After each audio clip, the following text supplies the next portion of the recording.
What up, bros, and welcome to another Brograph Brocast. I'm Dave. And I'm Matt, and joining us today is the man, the myth, the legend himself, Mr. Noseman. I don't know if I should call you Mr. Noseman or just Noseman himself. Whatever you feel comfortable with.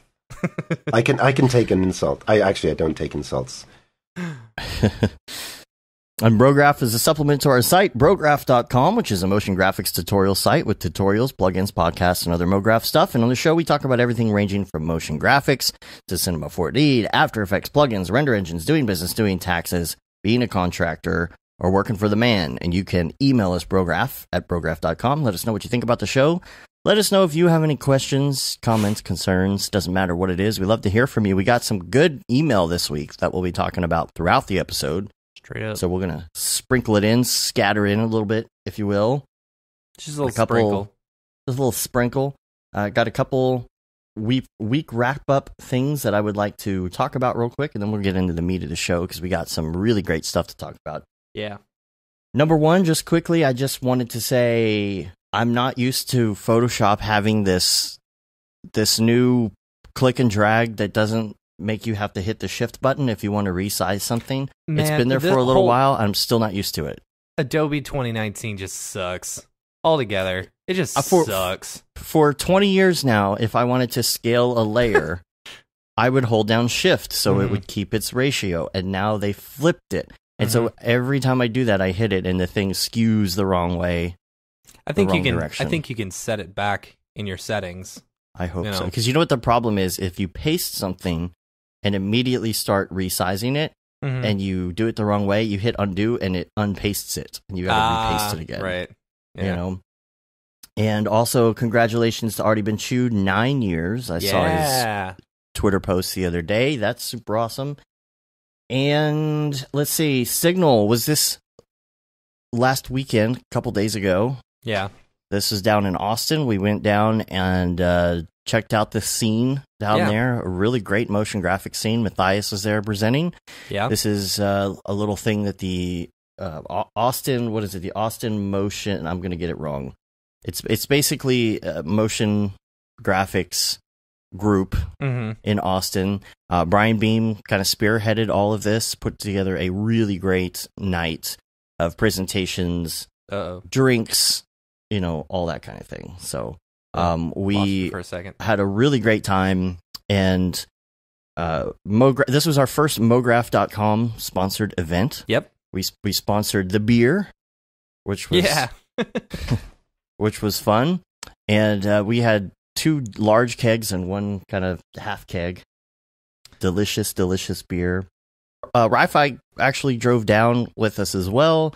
We met a lot of people there. We saw some old friends, some new friends, and it was a lot of fun. So yeah, it was cool. That was a great weekend, and we hope to do many more of those coming soon. Lots of great meetups. It's all about the people. It's all about the people. Yeah. That's it.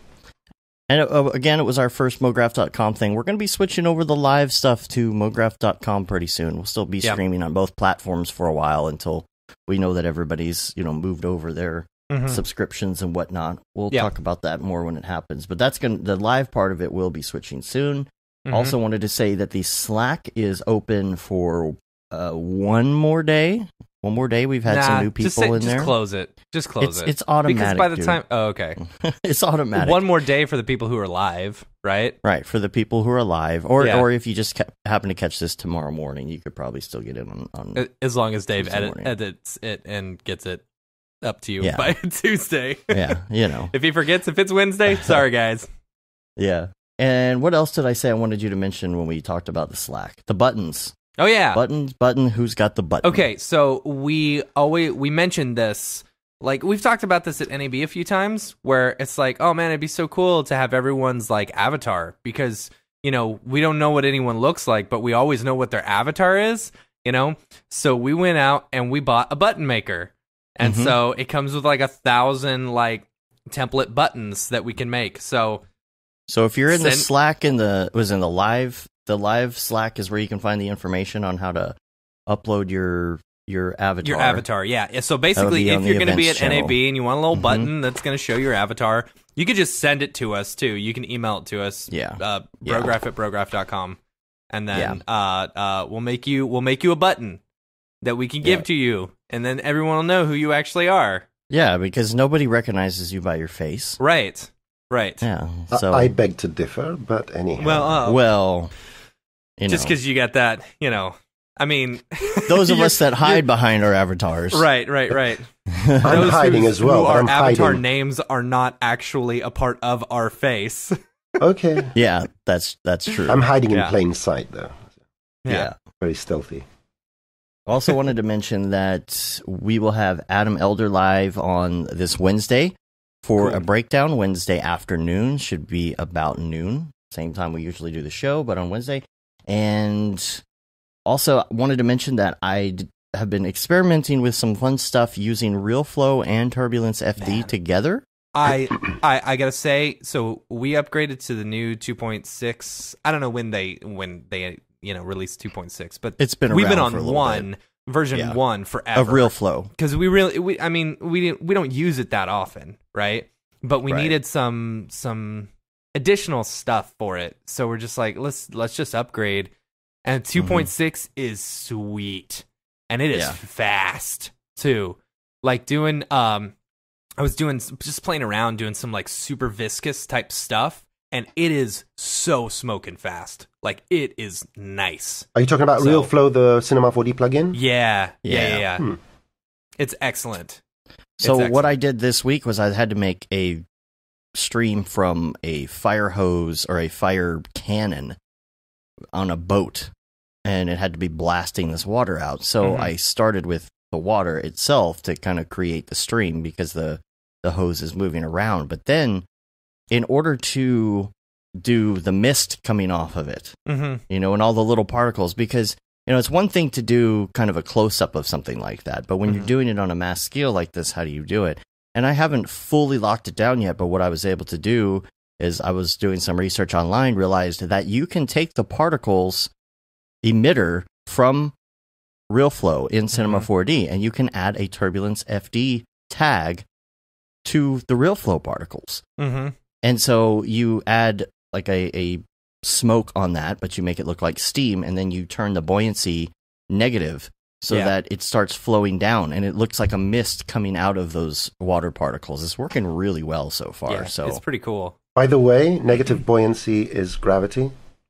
There you go. Well, right. But I guess there's like a default buoyancy there is. To this that you have to turn negative, or else it doesn't it just starts just want to be accurate, going up in the sky. So pretty cool. I recommend messing around with it if you've got both of those. It's kind of fun to do. I think the next thing I think it might make a good tutorial is to do a flamethrower that's spitting out fuel and that would be on cool, fire and shooting stuff. Might be my first tutorial on mograph.com. You never know. Nice. So check that out. And then, of course, the new Cinebench is out this week. Noseman, have you played with that yet? Have you spec'd your system with the new Cinebench? Yes, but because now people need to understand that the scores are actually not tied to the old Cinebench. So, because suddenly my computer became 2 times faster, when in fact it didn't. If only that were the case, right? Yes. Well, by running Cinebench, your system becomes 2 times faster. That would be that would be a real deal. But anyhow, they're using all the new technologies because now it supports all these fancy new technology they use in processors and so forth, because the older one didn't take into account so that you could get wrong results. It doesn't measure any OpenGL anymore because, and the reason for that, I mean, I fully understand that, is that there's so many different configurations now, and OpenGL is only one small aspect of GPU now. Up until a few years ago, it was just your viewport speed. But now, when you are assessing a graphics card, you're not assessing it mostly from the OpenGL point of view. You're assessing it from the general computational power it has. So I don't know what Maxon is working on currently, But yeah, I do, but I can't say. The fact of the matter is that this is for CPUs, and now it's more accurate.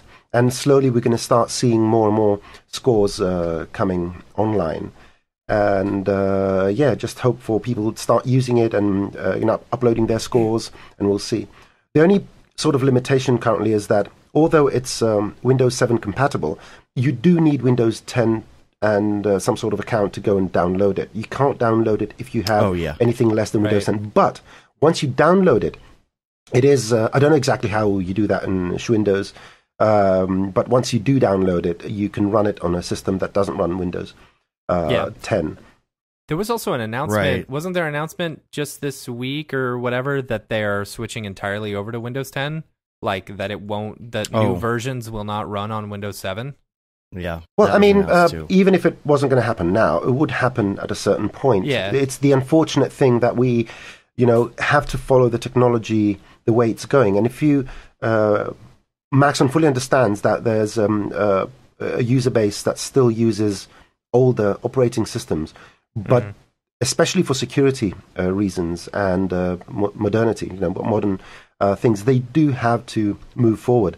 And they have to, I would say ration their development time and all that. Imagine if we were supporting, Mac OS 9 still. XP forever, yo. Yeah, right. Okay, yeah. No, I'm glad. I feel like if you're not on Windows 10 at this point, Windows 10 was a good upgrade. It was a good upgrade. It's better than 7. I mean, like it's better than Vista. Oh, geez. Well, what's the rule that every other Windows is super bad? Yeah, Vista and 8, right? Yeah, so Vista, I mean, it goes all the way back to Windows. That's why they're Millennium sticking on Edition. 10. They're sticking on 10 and just staying there and doing slow upgrades that they force you to do. I have turned every single auto update I know of off on my PC. So have I, but for some reason my laptop still decides to update still. I have everything off. No, mine hasn't updated for a long time. Fine. Yeah, I don't know what the intricacies are. I use my PC mostly as a render slave, and to use my Oculus as well and all that for VR stuff. But other than that, I haven't had an automatic update happen for many months. I don't know if it's a good or bad thing, but at least I've got things under control. But you are a Mac person primarily, right? Oh yeah. Although that is bound to change quite soon. Yeah. Especially after Jules, in one of your previous podcasts, sort of promised loosely that I'm going to get some NVIDIA cards my way so I can start testing Octane. The thing is, I'm missing on the fun because I mostly do things out of the box to show people how to use the product as it is designed from Maxon. So it doesn't really make sense for my line of work to assimilate third-party technologies into my workflow. Although I am a third-party plugin hoarder, there was a time when I would just buy any plugin, and I had this very interesting encounter. Guilty. Yeah, right. Well, I do have a sense of supporting people. I admire developers that sit there hours, for days and nights to figure things out and make beautiful stuff. So I was going through this phase for many years where anything that seemed interesting, I would just go and buy it. And there are plugins which I have never used a single time, and I even upgraded them. So I paid for the upgrade, although I haven't touched it. And one of the examples was there was a plugin created by Kevin Barnum called Control 4D, which was a plugin that allowed you to control Cinema 4D using MIDI devices and joysticks and stuff like that. And after all these years, I bought it years ago, I met Kevin at the Keyframes conference. Such a wonderful guy, a new friend, as I say, a wonderful person. And he didn't sell many licenses. I'm not going to disclose the exact number. This isn't Grip Tools. This isn't the same as Grip Tools, is it? No. GripTools.io? I think Grip Tools was an expensive version of that, and he thought he could design something and sell it for less. Control 4D was the name.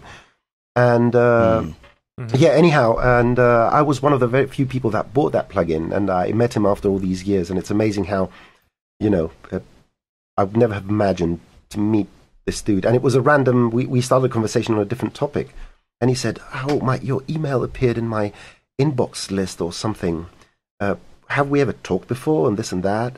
I said, I don't remember. And apparently it was because I had bought the plugin and I've got the same email for years. That's so funny. yeah, it's amazing how our paths just come and meet. Serendipity is the topic. It's a small MoGraph world. Yeah, it is. I think it's me being large rather than the MoGraph world being small. Oh, okay. Yeah, man, that would be so great to have something like that built into Cinema 4D. Have those be able to just pull in interfaces. Well, from let's joysticks and Bluetooth. All right, let me put it out phones. there. Kevin is a really nice guy. He said that if there was interest in the particular thing, he would be willing to spend some time pro bono to update it to the new R20 Plus APIs, and even offer it as a free download. So yeah, I'm gonna see what he's up to, and I'll post something on my Twitter feed at NosemanGR. And yeah, if I have any more information on that. But I don't know. Check it out. Go. I think just search for Control 4D. Maybe his website is still 4D. Yeah, Kevin Barnum, Barnum,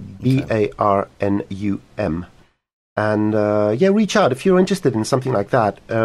Maybe he'll be willing to, just make it open source or something like that. So again, incorporate it in the Cinema 4D world.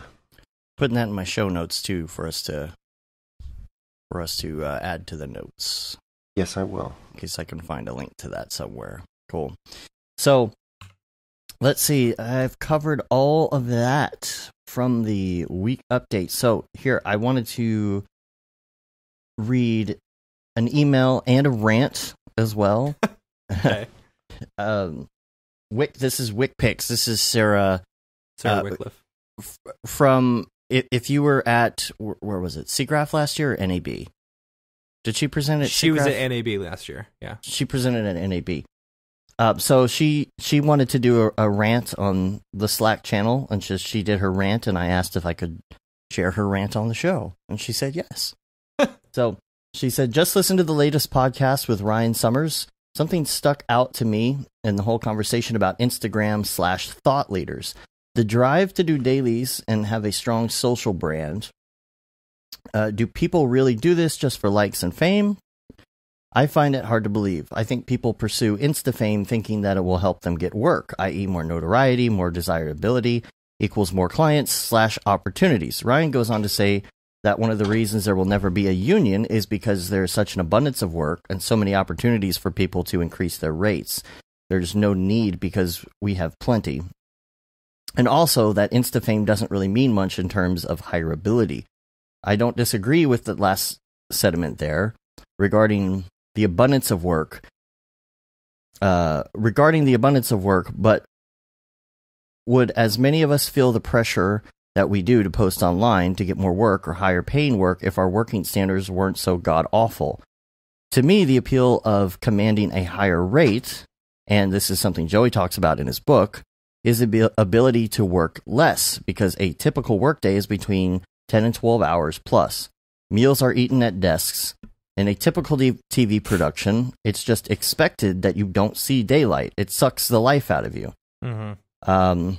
Doesn't this horrid lifestyle explain why we all want passive income and higher rates? Because a typical workday is stressful AF and makes you hate life. I am personally trying to limit my exposure to those kinds of jobs these days, but I will say the desire to be treated like a human being is largely what motivates me to hustle and work remotely, because working on site, in my experience, is an invitation to be treated like shite and have it be normalized. I know it would be nearly impossible to where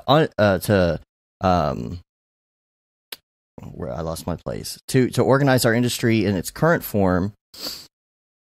And I'm saying that it's a salve, but I do think the lack of standards directly affect the culture we're seeing play out online, which is largely an explosion of cool work by awesome artists that keeps all of us motivated, but also makes a lot of hardworking folks feel needless pressure and rant.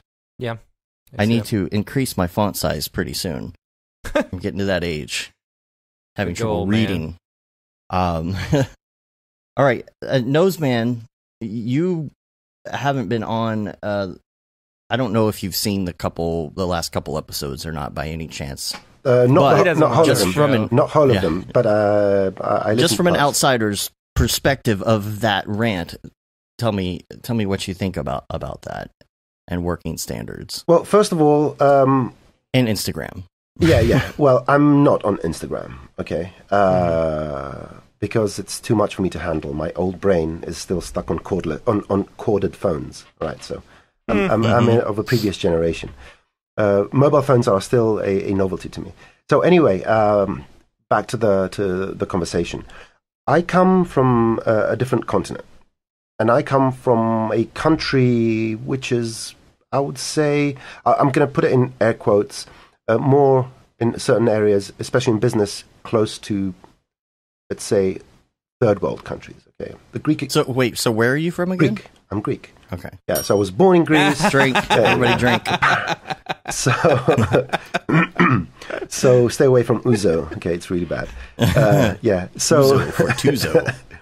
The thing is that I have a different perspective, and what I do see is that, especially in the United States, you're very lucky to have been living in a country with plenty, despite its problems as a society, because every society has problems, because every society has humans, all right? Now, let's not forget that. You have been blessed with being in one of the most beautiful countries and some of the best opportunities that are in front of everyone. And what I've seen is a lot of people lose sight of that. That's why my main topic for today is serendipity. And there are a lot of things you were born into, where in other places you have to fight not to achieve, but to be closer to that. And just to give you an example, my grandma's village in 1985, we had to walk a mile to get drinking water. At 1985, no electricity. And her oven was a hole in the ground, burn wood, put the pot, cook it. Great food, by the way. The chicken pan, eggs right from the chicken's bottom. We used to eat the egg raw. You pick it from the chicken, punch a hole, drink it. That's how fresh. But oh man! But sounds that delicious. was 18th century United States, and that was in 1985. So I had some of the best life experiences, the best times of my life as a kid when we were visiting my grandma. Because we lived in England the first years, my parents had immigrated, and because Greece had political unrest. So all these things which you as a country haven't been through the last 150, 200 years, they were the reality of countries like Greece, southern Italy, and a lot of other countries in Europe. We shouldn't forget about that. So what happens now is that we are viewing things from a very cut-off point where we're born into this, I'll call it luxury, because I understand that no one's life is easy, okay? Life is difficult by default. And we're all going to die, so let's get that out of the way. So we need to see things in terms of our satisfaction as artists and as freelancers and businessmen and all that, businesswomen, business people, to be more inclusive. We need to remember that we are starting from a very high level. A human existence by itself is a different thing. It's a difficult thing. We are born into a dire situation from the minute we come into this world. And there's a very small part which is called, I want to be a successful motion graphics artist. And the only reason we can contemplate that and call it a problem is because all the other problems we have are solved by default. So that's the philosophical thing, that what we're going to talk about is a very small part of the whole survival thing of humans, okay?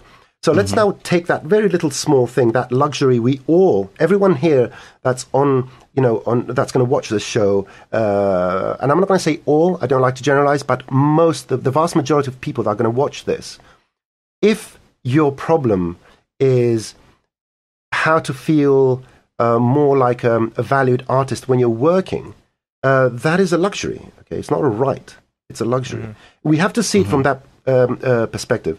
And what I have to say is that there is no wrong or right. It's one of those weird things that you can take the two extremes of this very little bit. I'm doing this because it's so small, what we're discussing now. We can take both extremes of it, and although they are extreme compared to each other, they're this close to each other. They belong in that little exception of society we belong to, okay? Because we're mostly healthy, we're mostly well-fed.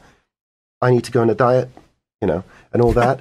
And yes, they're all valid points, because if you see it from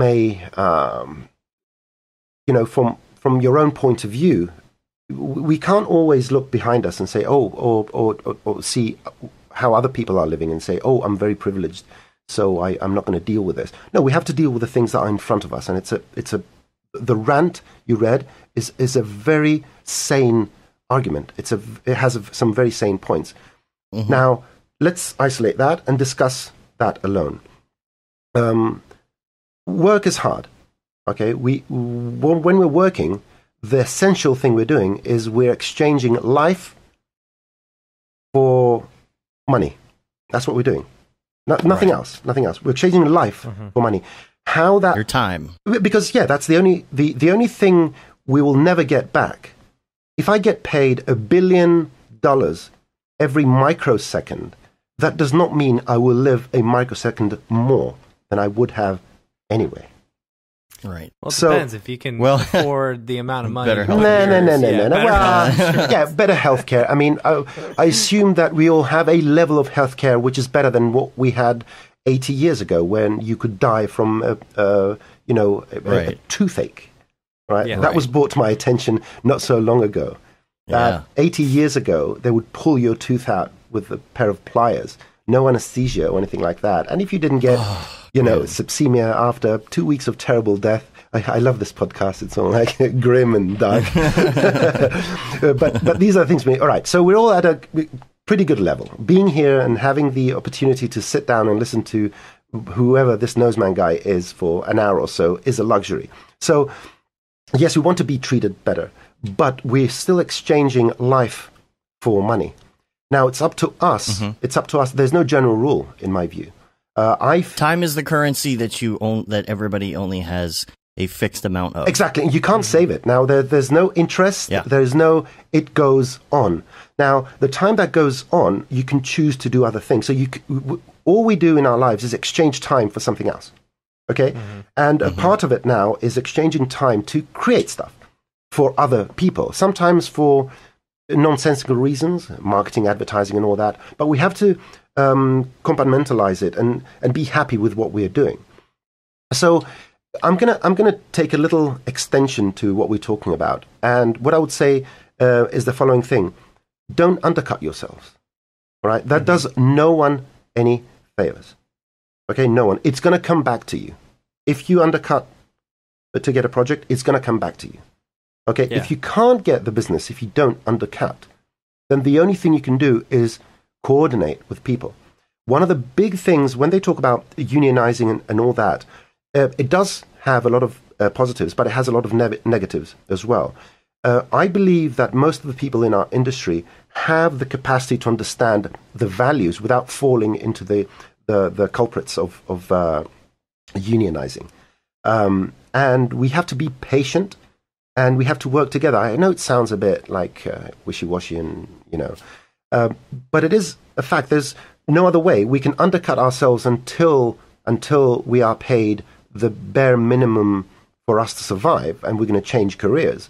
Something I actually went through, not myself. I'm lucky, right?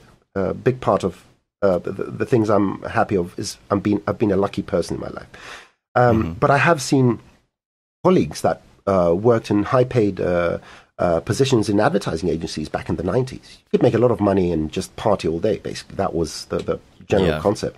And as I've said in the past, they became yoga instructors and real estate agents and so forth because of the demise of money in the industry. And but on the other hand, this is what has happened again and again and again in industry, and it's never going to stop. So we can't complain about, you know, the wave. It has a direction, and sometimes that wave will lead in ways we can't control. You know, control is an illusion we have about life. We don't have control. Mm-hmm. Okay, if a meteor falls on my house, there's nothing I can do about it. Highly unlikely, I would say. But yeah. So yes, there's a valid point. We should demand, again in air quotes, we should demand to be treated better. We should learn how to negotiate, and that's a big point I picked up from Chris Doe. There's, you know, public speakers, that motivational speakers like Chris are kind of controversial, which is a good thing. Controversy brings discussion and solutions, even for problems we haven't thought of yet. So, but he brings up some amazing points. One of them is we don't know how to negotiate. You guys talk about taxes, you talk about incorporation, you talk about this and that. I haven't seen or heard any podcast that talks about negotiation. And negotiations can be financial negotiations or what kind of, you know, how do you want to work?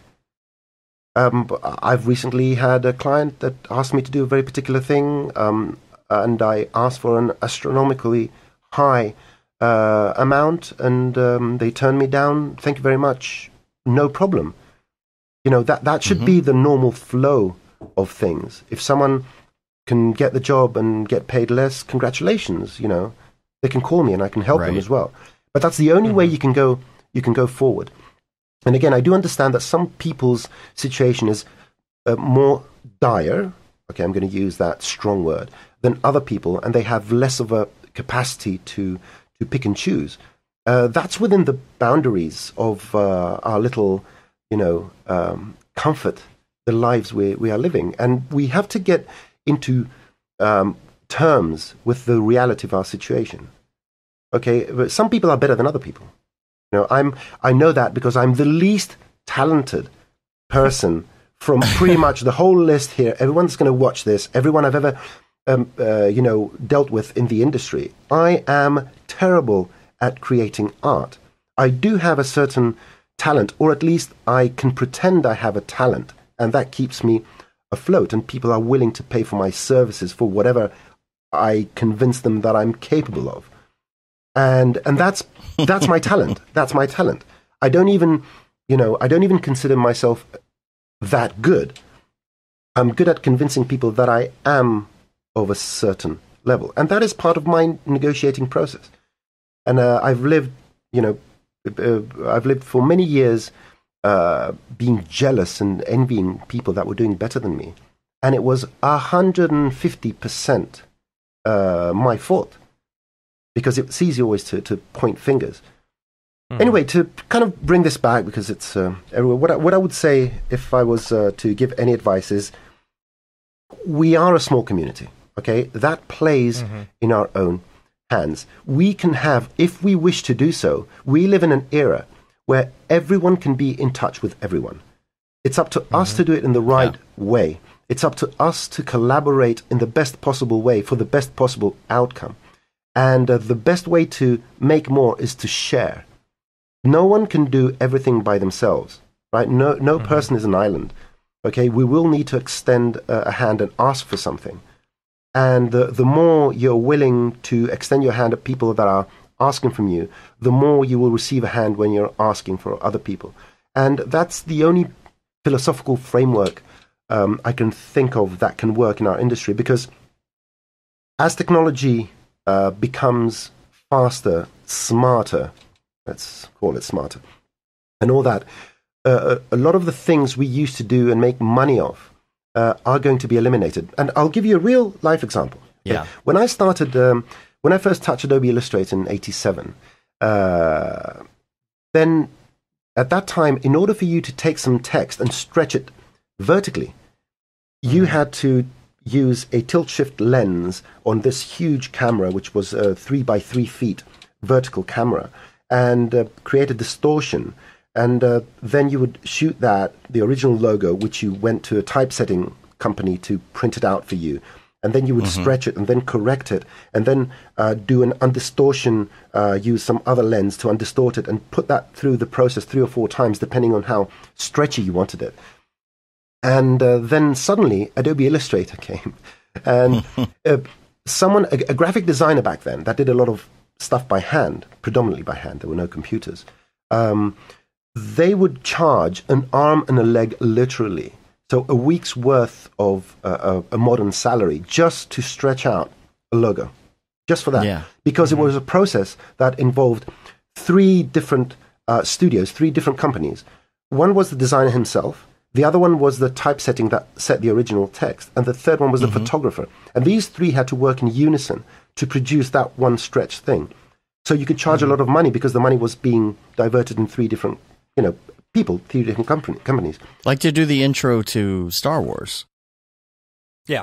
Well, something like Make it go into outer space. Exactly. All the text. Exactly. So even that's even more advanced. And I'm talking about the most basic stuff. You wanted a business card this big, and you wanted your name to be stretched, right? That was 3 companies had to work on that with very expensive computers and a lot of time and photographic material and chemicals and all that. Suddenly Illustrator came and Laser Writer, and what you had to do is just write it, print it, write it, stretch it, scale it, and then print it this big, and then just shrink it down. It was ready. Yeah, and that was it. For a brief amount of time, I would charge the same amount of money that the other people would, and the advantage was that you can get it in 2 hours instead of 3 days. So but then suddenly everyone can do it. So the people that used to do this for a living went out of business, or changed business, or adapted. And this is going to happen. It happened in the past. It's happening now. It will happen in the future. You can go nuts, not wanting to follow the flow, complaining about automatic rotoscoping tools and whatnot. It is going to happen. It is going to happen. A big part of what we're doing now is going to be replaced by machines. But as humans... Hey, if they can take over rotoscoping, I'm completely okay with that. Well, you are, but there are people that make a living just doing rotoscoping. Rotoscoping, yeah. Okay, unless they adjust. In Greece, so this is a little anecdotal story. So there was a big machine, it was by Linotype, a German company, and it was a typewriter, the newspapers had it, and you would write your text, and it will put a negative letters coming down from a huge kind of a tray of letters, and then it will pour molten lead, and then you would take the whole slab. So that was the precursor to phototypesetting. It was actually a little factory, okay, with fire, steam, smoke, and someone typing on this massive keyboard that has all the letters and all that. And in one clean swoop, phototypesetting came out, and these guys lost their jobs. One of them was a friend of mine, which happened to be my accountant when I was in Greece.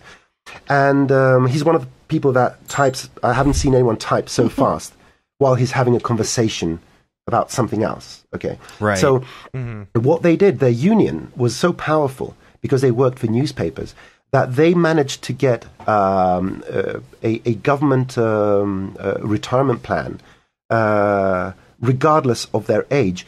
He got his pension when he was 22.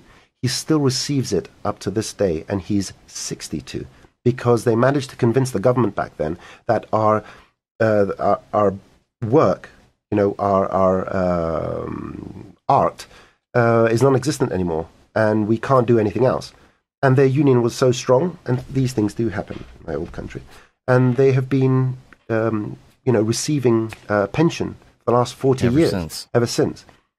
Of course, I'm not saying that things need to go that way, but this person, he adapted. He became a typesetter because he could type very fast. And then he thought, well, why don't I go to accounting school? And he became an accountant. And his main selling point was that he could write an account sheets. What are they called? Those are the number sheets with the numbers. With that, like a balance sheet. The balance sheet, yeah. He could write a balance sheet so fast that he got a lot of business.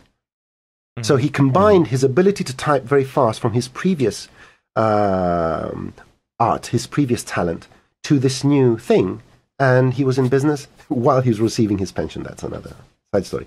But what I'm saying is that things do move forward, and we are humans. We have different perspectives on things, and what I consider a good income, other people consider a low income or a high income. The general advice is try not to undercut. Be in touch with people. Don't be afraid to call a friend or a colleague and say, this is the business. How much shall I charge? What is your suggestion? And we have to be open to our own error of judgment. And unless this happens, then it's just going to be a world full of rants, and that's it. And as far as Instagram is concerned, well, it's not bad. It's not bad. We see other people's work, whether we can do it or if we feel bad about not doing it. I mean, please, everyone, all right? I'm talking to everyone now, okay? Everything you do is like light years better than what I can ever do in my life in terms of art. I don't feel this much bad about it. Number one, I talk to you and I can help you, so I get part of the credit. See? So I've worked it in my positive outlook. And I feel proud of every single person that does nice things. I'm an admirer of when people do nice things. And, if you can make someone's extreme ability to create extremely good art as a goal to move towards, because achieving a goal sometimes is, I don't know, it doesn't really make sense, but moving towards a goal, it's what gives you more satisfaction in life. The fact that you're moving forward. So, we do need a change of perspective. We do need some an understanding that we live privileged lives, all of us. And the last thing, which I haven't touched upon, is luck. Everyone seems to forget that serendipity plays a big role in what we are, where we are, how we are. And we take everything for granted. We take everything for granted. We live in a relatively stable society where there is, compared to other generations, an abundance of opportunities. We belong to a group of people that actually, we were not put in this profession because of need or because we inherited it from our families. We came in voluntarily. So we belong to that very narrow group of people that have chosen more or less what we are doing. That is one of the biggest blessings anyone can have. Whether you get paid a lot of money or even more money, okay, I'm keeping it up there. The fact that you're doing what you like, even if you like it just this little bit, it's much better than, blue-collar workers screwing screws, and we may feel that way sometimes. But when I was picking cotton with my late grandfather, barefoot, in his little field, in plastic bags, and I was actually enjoying it, I understand that there is a difference. I've actually done that. I'm not just saying it. I picked cotton with my hands. Okay, that was his main income. And, the fact that I was in nature, breaking open a watermelon in Greece that grew next to the cotton field from the excess water. They always planted some watermelons and melons and all that. And I took huge satisfaction from that. And now I compare it to the way people see, their own, let's say, success, which is not as high as they expect it to be. I'm like, get some perspective. We're having a good time. Most people I meet in the shows, I'm not meeting everyone, but, we are lucky people. We're lucky to be here. We are a good group of friends. Yes, there is competition. Things don't always work out exactly as we want them to, but we need some perspective. And the last thing I want to add is that we deal with a profession that, in all its levels, has either some artisanry, some level of skill you need, or pure art. Okay, so we're on that level where everything everyone does either is very specialized, so it's like knitting. It's very, very fine and has technical details and so forth. We put things together. We make worlds. We make all these little things. And then we go all the way up to the, great levels of artistry, and people make fantastic things. All that, despite how far the bottom seems from the top, is art. We are part of the very few people on this planet that through our work, we're actually doing interesting things, pretty things. We put things together.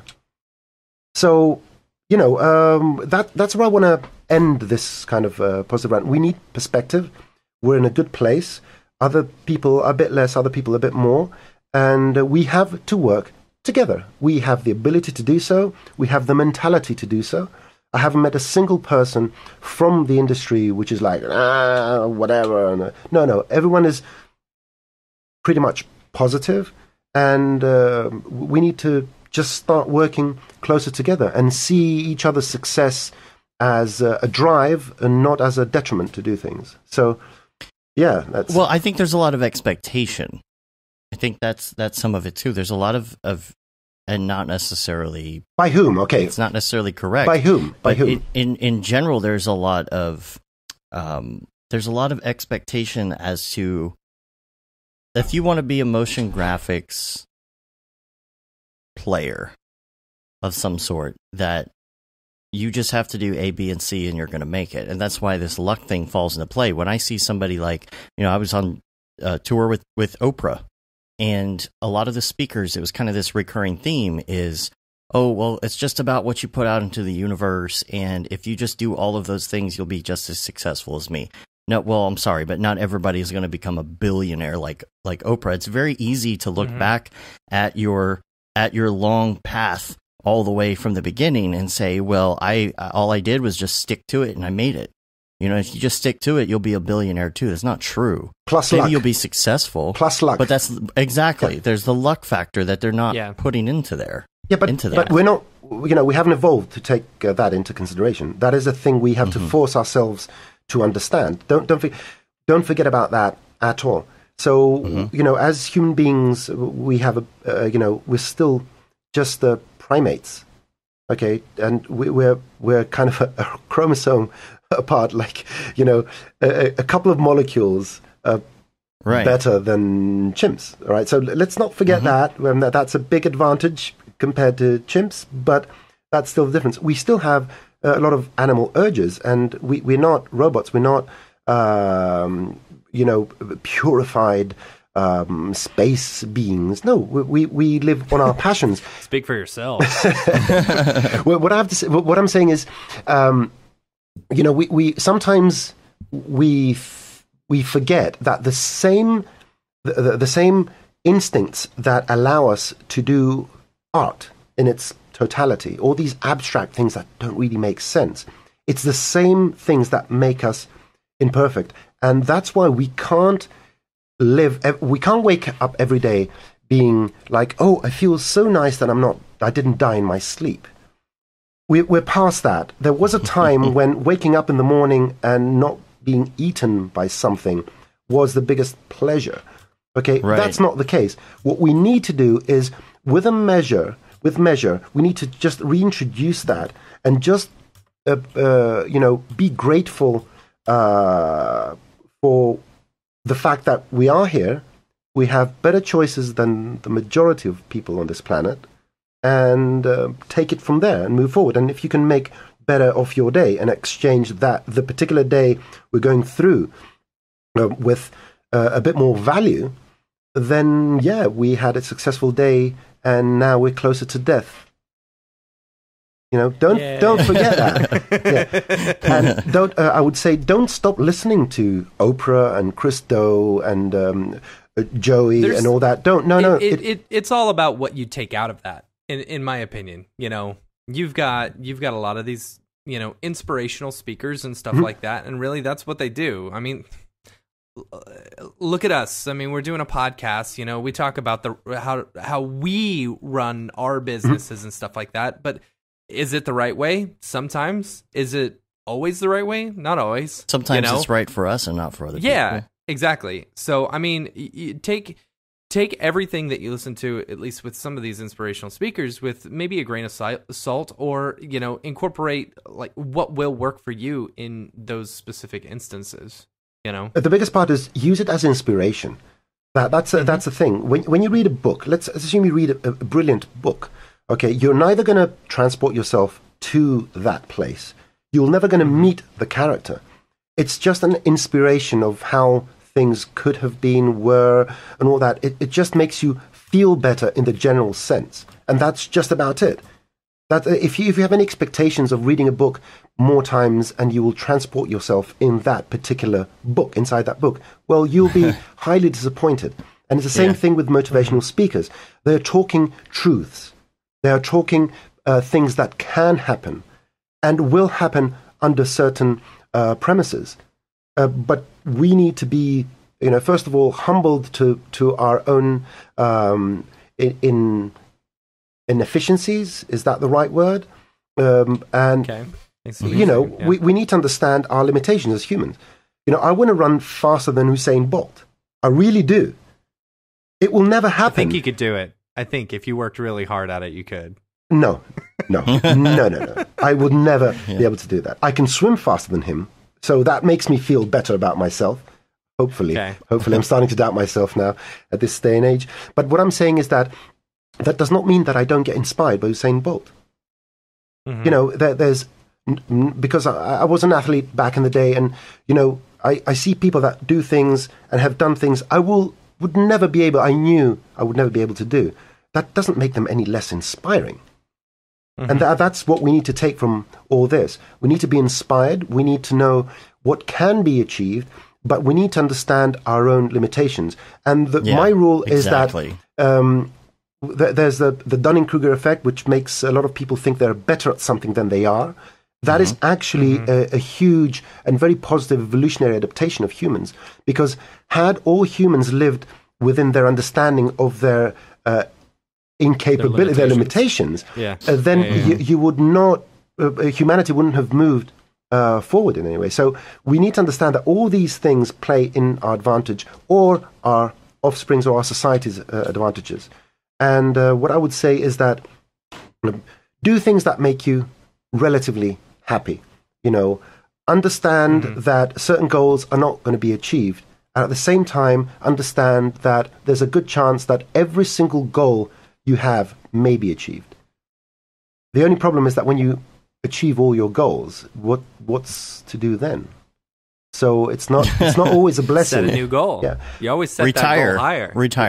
Retire, yeah. I mean, that's, again, one of the things I took away from Chris's talk was, the passive income thing and all that. These are all good things, Now, you could always retire and put your legs up and just, just drink and take drugs and eat and die, okay? Or you can spend your time... That's what I want. Okay, there you go. But at the end of the day, how you choose to spend your days is up to you. What I would suggest everyone does is, so I'm going to say something, but no one quote me on this. Okay, there are a lot of things I would do for free, and I do for free. This is going to become a quote on Slack when you. There are a lot of things I do for free, and I would do for free. I pretend I want to get paid, and most times I convince people to pay me. But a big part of my job, if I had a passive income, I would actually do it because the satisfaction of seeing the light on someone's face that understands that concept they couldn't understand, and I trick them into seeing it a different way, and suddenly they see the light. For me, that's it's something I live. I experience every day with my son, and this is one of the things. For me, that's the biggest the biggest satisfaction I get is when someone says, "Oh, I learned something from you," or when the light bulb goes off. That's it. For me, that's the point where I put my legs up and say, "This is a good day today." Yeah. Okay, so you need to find that within yourselves. Would it be when you help someone? Would it be when you did something? Would it be when you inspire someone? Would it be when you talk to someone? When you hold someone's hand? When smile at someone you don't know on the street? You just see someone miserable and you give them a smile and suddenly they light up. That's it. It's as simple as that. But we have to stop complicating our lives. I think we've had it too well for too long, and humans are by design, made to be afraid of things, and the animal and the monster is going to eat us and all that. And we're carrying it in the 21st century. And many times we see bad where there is none.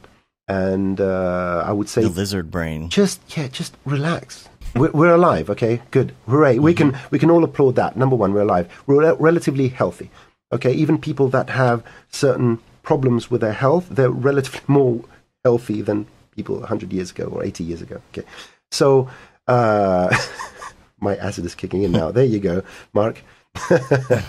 So, I would say, number one, try something, help someone in the business. Try it. If it doesn't work for you, don't do it again.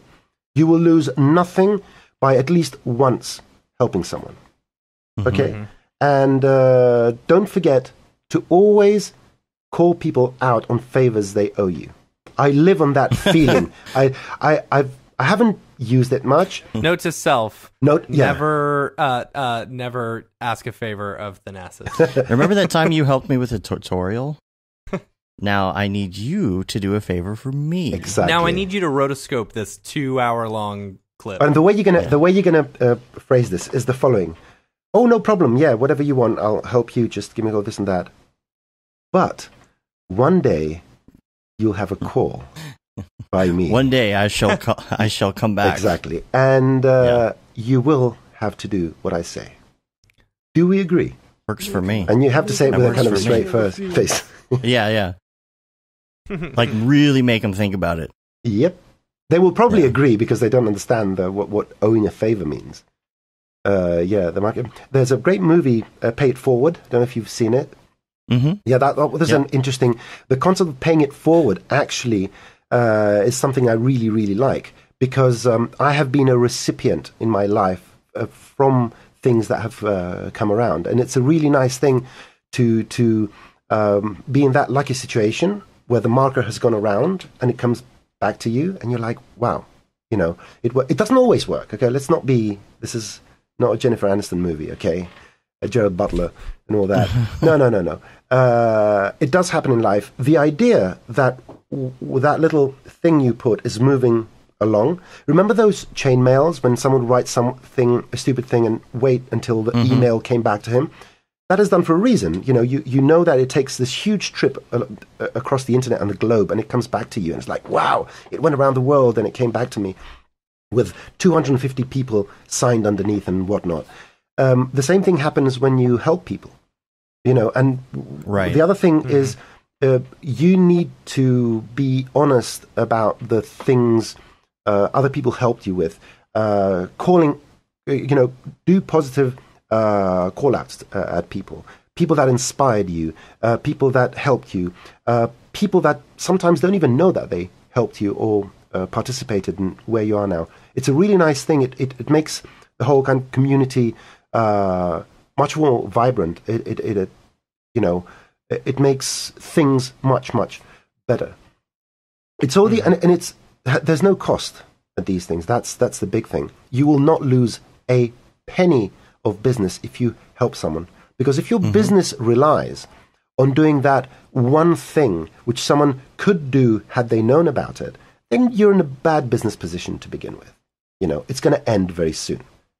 I'm going to make sure there's a tutorial for that. All right. Well, we're going to move to some other emails and circle around back to that, because I think we have some other emails that may touch on those topics as well. Real quick, though, I did want to mention this email that's supposed to help end Matt's rant. Hopefully, we'll see if this helps. Whatever. Well, this is what it says anyway. But this is from Joey Sicoline. I don't know. The subject is Adobe After Effects versus Premiere Pro performance. Oh, yeah. No, it's not going to end my rant. Okay. I'm still going to complain about After Effects. In hopes of ending the rant on the podcast, asking why After Effects is so much slower, here's an explanation, or at least part of it. There was a great Joey, podcast. You're still going to hear me complain about it. There was a great podcast interview 4 or 5 years ago with Al Mooney, who headed up Adobe's video products at the time, but for the life of me, I can't find it now. He spent quite a long time talking about this, though. At the time, they were deep in the transition of bringing Premiere to the current Mercury engine that allows GPU-based glory we experience now. They were weighing in the pros and cons of rebuilding the AE engine and whether or not it makes sense in the same way it does for Premiere. Basically, the most important thing in Premiere is playback. In editing, if you can't play back the footage smoothly, then it's useless, and it's the most important factor in the playback engine. Quality can take a hit because it really doesn't matter until the final output goes out. As a result, the Mercury engine in Premiere will leverage the GPU and CPU, but that's kind of useless, to re-encode the footage and effects on the fly in real time, but in a very compressed manner optimized for playback. When it comes to After Effects, their philosophy is very different from that from the start. The most important thing in a compositing app, arguably, this isn't as much the case for animation, is quality. You need to have the ability to see your work at the full, unadulterated quality so that you can make judgments on details down to the pixel level. You also need to be able to trust that what you see on the screen is exactly what the final output is. Therefore, After Effects is always displaying the full resolution uncompressed video, unless you lower it. This is why you can drop a simple video file in and it won't play back smoothly. It can't make the sacrifices that Premiere makes for playback. Playback in AE is still important, but generally you're working with small sections at a time, and RAM Preview enables you to do that playback smoothly at full quality. RAM Preview doesn't allow it to. After it calculates, but it's hard to get there. Okay, as a result of this, most of the performance improvements in AE have been based around better caching. When it comes to cached frames now, it remembers them. That combined with fast solid-state drives allows RAM Preview type performance more regularly if most of your comp is cached. In the end, at that time, they decided this was the way to go and focus more on the features than to spend the time rebuilding the engine. I'm not really defending any of this or saying that AE engine couldn't be rebuilt now to do all of this off GPUs and better multi-threading and give us performance more like Premiere while still maintaining full quality. But this is at least an explanation of why they are so different in the first place. Keep up the good work, except people's people. Yeah. And then the question, I'll agree with you on that. Also, when is Slack opening up again? It's open right now. Yeah. Hopefully you've joined. I agree with Ryan, what Ryan just said in the chat. He said, seems like an easy solution to have Mercury engine kick in when viewing anything less than full quality. Can I ask a question from everyone else's experience? Because being an educator for all these years, I've lost touch with the everyday, burn of using After Effects in production. So lucky you. So the question take is, what you how you remember it, however, the last time, and it's still the same. That's exactly my point. It is my understanding that not only it's not the same, it's become a bit slower as well. Yep. So the answer we just heard makes sense if the speed was the same on the same system and maybe a bit faster because of the optimizations of multi-threading. It doesn't explain why things have gotten slower. Like After Effects doesn't multi-thread. It's like Liam so that's said what I'm in the saying. chat. So, he says Liam says I cache everything on an isolated cache solid state drive and it still works. Yep. I get that you RAM preview and it still can't play the RAM preview. So that means that although the arguments were sane, they're actually not what people are seeing. What we would see was good speed in Premiere and the same or slightly better speed than it used to be in After Effects, whereas After Effects has gone slightly backwards. Is that your experience? That's what it feels like. Yeah. Well, that's what someone needs to reply to this email. That would explain. But I understand being able to open After Effects and see things pixel for pixel, what they're supposed to look like. But why not have an option to put it into this fast mode so you can get around and do your thing for a little bit and then come back? Yeah, I mean, they've got so many things. Like you can change it down to quarter resolution when you're RAM previewing. You can skip 2 frames at a time. You can turn on the adaptive playback or whatever, so you can scrub through it. It's like, but this stuff just doesn't work.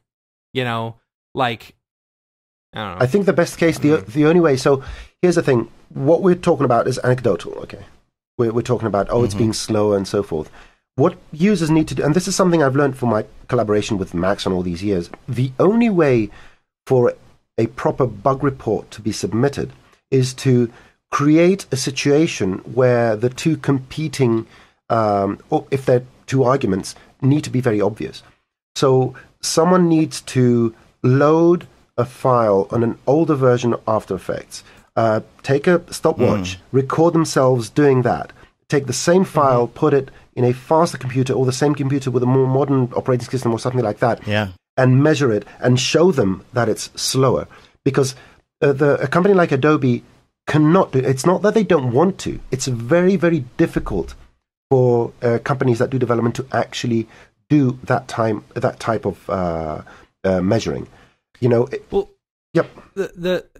I think my biggest complaint is that like so many things within our industry is moving towards real time and being faster and less render times and stuff, but it's like Adobe has just been like After Effects has just been, it's the same, you know, like it's just it literally will take you the same amount of time, you know.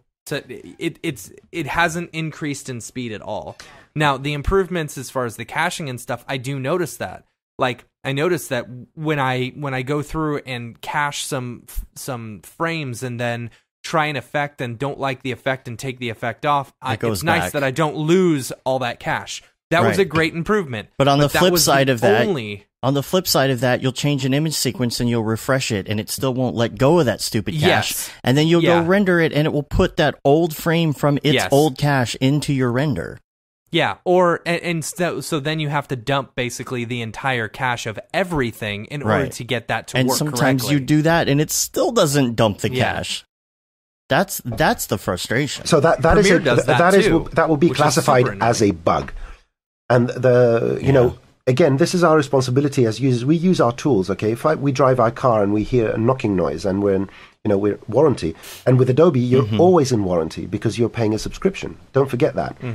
Right. But it's your responsibility to go to your dealer. You cannot expect your dealer to call you and say, "Oh, we may have a recall or not," because some cars knock or not. We need to understand as consumers, and again, it's not the easiest thing to do when you're working. Okay. We need to see this as a way to improve our own lives is by assisting the people that develop our tools to get a better understanding on their limitations or their problems. And unless we as a community of users, unless we do that, we're just limiting the developer company's insight into these problems. Because sometimes it's in the fine detail. Sometimes I've come across situations where a bug is not reproducible, and we need to test it again and again under different circumstances. And then they find the bug, and they're like, "Okay, now we found where it is." It's a very difficult thing to do with these monsters like After Effects, Cinema 4D. They have millions of lines of code. It's not a script I made with 6 lines. Hello, welcome to Python, and I mistyped the word Python. Hello world. Yeah. So again, even this being our everyday tool, we do have some sort of responsibility towards ourselves and our colleagues when something happens to make the minimum effort to bring this to the attention of the people that are making the product. I understand, again, it's not an ideal thing, but it's something we need to be more active with. Yes, we can expect, we're paying money to Adobe. Yes, you are paying money, and nothing will change. You'll still pay money. If you want to make your life better, you may need to sacrifice a little bit of time to put forth some of the problems and make them aware. And sometimes a single bug comes through, and of course these get sorted by severity or how common they are and so forth. If only one person or 5 people report a bug, it may be very low in the list. Whereas if everyone, that's why the number one thing at the Keyframes conference when Adobe was talking about was, if the crash or something comes up, always send a bug report. You don't have to put your name. You don't, just press the bloody send button. Don't be. I found myself lazy sometimes not doing that. But we shouldn't do that. Maybe it's all my fault. But I would like to see that comments, the list of comments, because when you submit a bug, you can also put like a comment. Well, like them. The F word is probably the most. Yeah. but it's your responsibility. You have to let them know how frustrating. So whenever I get on Skype, okay, the product which used to work, and every release it gets worse and worse. Okay, every time I get that pop up that says, "Please, can you rate the product?" I always put it at 0 and tell them what it's about. I know that no one reads it, but I feel it's my responsibility to let Microsoft know how terrible Skype has become. Just slowly drive that 5-star rating down. I'm sure it's not 5 stars, no. But slowly driving the average down. Hopefully, yeah. I wanted to go some Ravcock. What's your flavor? What's your flavor? I did want to talk about Aaron Coverett's new render, by the way, because it's freaking gorgeous. If you haven't seen it, what's the name of it? I got to find the name of it, though, because I don't remember the name of it. It is Kingston. Yeah. Kingston's the name. This is Octane. I'll bring it up here on the live stream so people can see this. It's pretty. Kingston, because that is the name of a subway stop. So this is really great. He's got some scene development stuff on his site that you can check out, which is really cool. You can see the building of that. And man, he's got a lot of close-up shots of the different sections as well. So if you want to check that out, that's really cool. Nice. The amount of detail that he puts into things. Yeah. It's just, what is he doing here with the liquid and the... I don't know. My he did goodness. Something with the real flow. Man, just absolutely incredible. Super cool. So a little, looks like displacement maps. So check that out. His work is just freaking amazing. So, that's all I have to say about that. Well done. I also wanted to go to another email real fast and talk about a little bit of Octane and hardware stuff. And this is from Standby. This is from Tom Witt. I think that's how you pronounce his last name. And the subject is mixed architecture and video cards for Octane/Redshift system specs. It says, "Hi bros, I'm finishing up the winter session of EJ's School of Motion Cinema 4D Basecamp class. Cool. Congrats. Once I'm done with the class, stuff I plan on diving into is Octane Redshift, and I have a couple questions I think you could probably answer. Number one, the cross-compatibility between architectures. Listen to your podcast. It sounds like it may be possible to run a 2080 next to a 1080 in the same system and use both of them at the same time for Octane. Is this the case? Yes. Yes. We are doing that. Also, if so, do you have any tips about how to do this properly? What driver do you install? You really don't have to do anything right now. Yeah. Now, I think maybe there'll be a change once this RTX stuff happens. Maybe you won't be able to do certain things with all of the cards. Obviously, there's no RTX on 1080s, but does it work in both Octane and Redshift? I believe so. Yes. Are you using multiple architectures on Redshift right now? I'm not. I'm pretty sure you can. Though. I think you can. Can you point me to any resources that go into depth on this? I've got an itch to grab a 2080 Ti with my next Windfall, and I want to make sure. Just do it. Yeah. It works. There's really not anything that you have to do except just install your driver, and you're good to go. Question, guys. I remember with the 10 series, the best bang for buck, you got it with a 1070. If you ignored the RAM, 1070s had better performance per dollar. Is this the same case? Per dollar, right. Yeah, is it the same case with the 2070s now? It might be the case. I don't know. Okay. I don't think 2070 as opposed to 2080 Ti. I think a 2080 Ti is gonna be probably more bang for your buck than 2070 would be, right? But I don't know. I mean, I haven't looked at the dollar amounts, but I do know even between the 2080 and the 2080 Ti, there's a pretty big difference. In terms of performance, you mean? And it's not only the RAM capacity. No, the CUDA cores and the Octane bench speed are pretty significant there. Okay, so okay. I'd have to look and see on that. And then Ri-Fi says get blower editions of your cards. Definitely, if you can do that, get blower editions so that you don't have any heat issues. Of course, unless you're going liquid cool. But number 2 is computer specs. Have you posted the specs for your Cinema 4D Octane PCs anywhere? I'd love to know what you're running. I've followed Grayscale Gorilla's rig updates, and as an aside, it warmed the cockles of my heart to see Nick switching over to PC.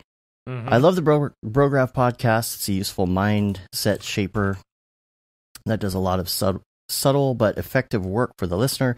It's been extremely helpful to me as I've evaluated next steps, and hope you continue to find it beneficial to produce the podcast for a long time. Thank you. Oh, thanks. We do have builds. I'll put a link in the show notes to my particular build. Now, I do have my build working in such a way that I know I'm going to have my render nodes available. If you're somebody who's not going to have your render nodes available, you might want more cards or something like that. But I'll post a link to that. Also, remember Sage's site, the Sagery. And he just updated that. Oh, he did. He just updated that, yeah. What is it? Sagery.com? The Sagery.com/builds. The Sagery.com/builds. And he's got this basically laid out to where you can pick what you want to spend. Like, how much power are you looking to put into your machine? How much do you want to spend? Like the dollar menu build. What do you want for cheap? Even mine was only $1,500. And I just, it's a great computer for what it is, That's 1,500 so American, right? 1,500 US dollars. Yeah, that's 6 million in Canadian, I think. Yeah, right. So I just did a breakdown of cost per CUDA core per dollar. Okay. On the 2070 versus the 2080 Ti. So per dollar. On the 2070, you get 3.84 CUDA cores per dollar, right? On a 2080 Ti, you get only 3.62. So you get slightly more CUDA cores. If you're not worried about the RAM, right. I guess the 2070 would be a better option for getting more CUDA cores. When that RTX happens, and you've got NVLink. See, so if you look at this, like how much RAM is in a 2070 versus a 2080? Or 2080 Ti. I do not know the difference. I'll keep looking. You keep talking. Yeah. 8 and 11, I think. 8 on the 2070 and 11 on the... Yeah, that sounds right. Yeah, I think they've stuck to 11 instead of going like... This one goes to 11. 31. This one goes... Yeah. But this one goes to 11. So, for 11 gigs. What happens is that gigs on the... typical motion graphic stuff that doesn't require, huge polygon and huge texture counts, it does make sense to go for a couple of 2070s. It will give you much more snappy response time. And if you're working, I think, with Redshift, because it has the out-of-core technology, it does give you a bit of leeway when it comes to RAM. So this was the stuff I was reading about, although my only investment in NVIDIA is a 1050. So, yeah. Okay. I'm still not fully on board the out-of-core stuff yet, though. The 2070, so the 2070 has 8 gigabytes of VRAM, and the 2080 Ti has 11 gigabytes of VRAM, right? So if you were to buy two 2070s, it would basically equal out the same cost as a 2080 Ti, and you'd get more CUDA cores, and if you NV-linked it, you'd get 5 gigabytes more of RAM. But does it work with NV-Link? Does 2070 work? I don't think it does. I don't think I don't think you can do it. For rendering, you can't do the gaming thing. I think that was one of the... Oh, you're talking about SLI? Okay, so this is different.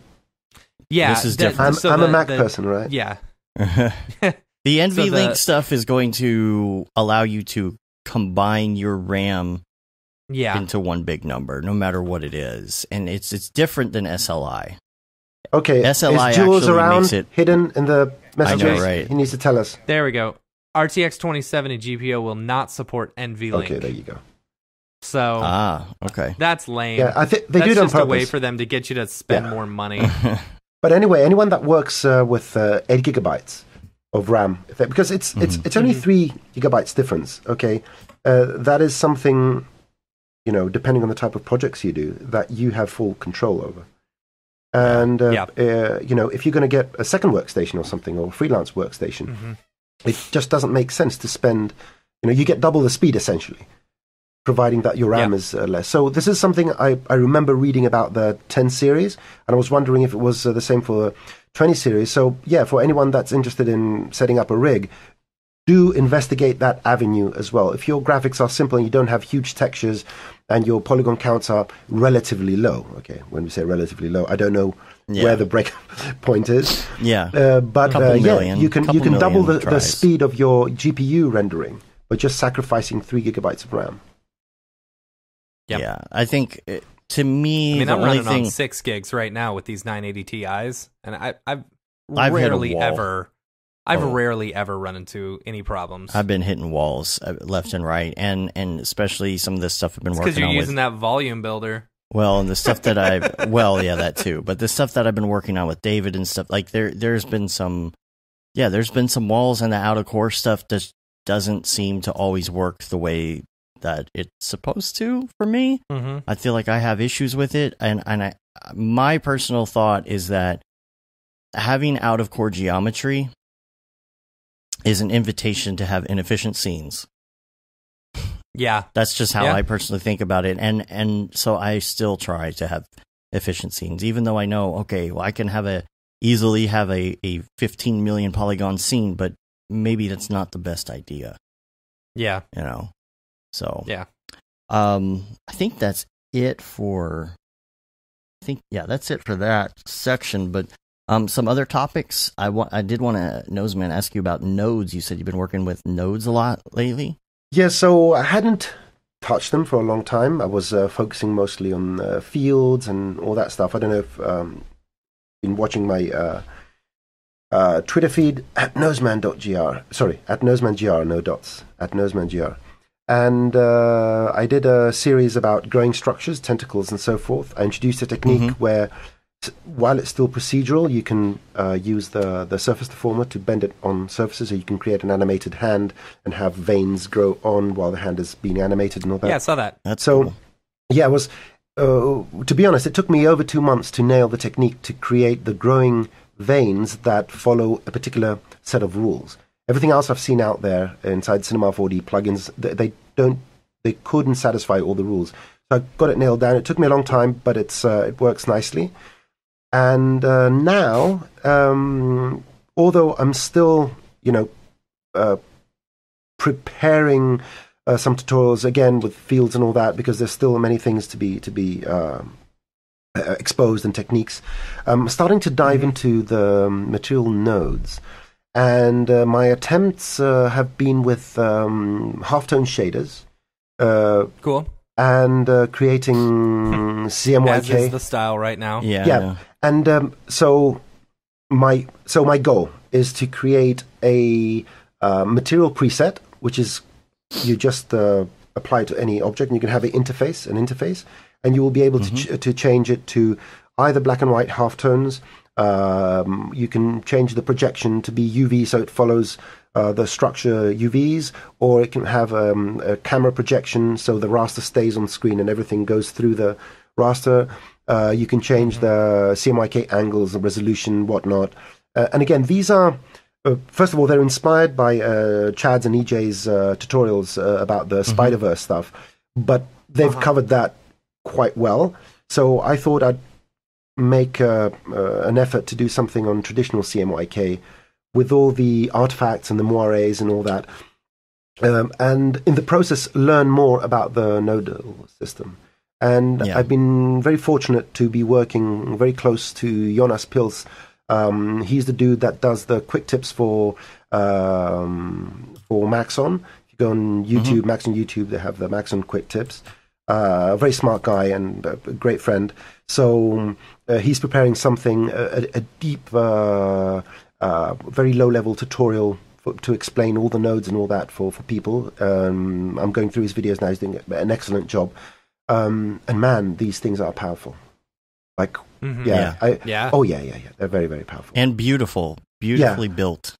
Let's hope they add that to the Espresso system. It's just one of those things that, what I've realized in the years of teaching is that nodes is a scary thing. It reminds me of the Pixar movie Monsters Inc., where monsters are scary, but actually they're strong, they are sensitive, they're cuddly, and all that. So nodes are like that. Easily breakable.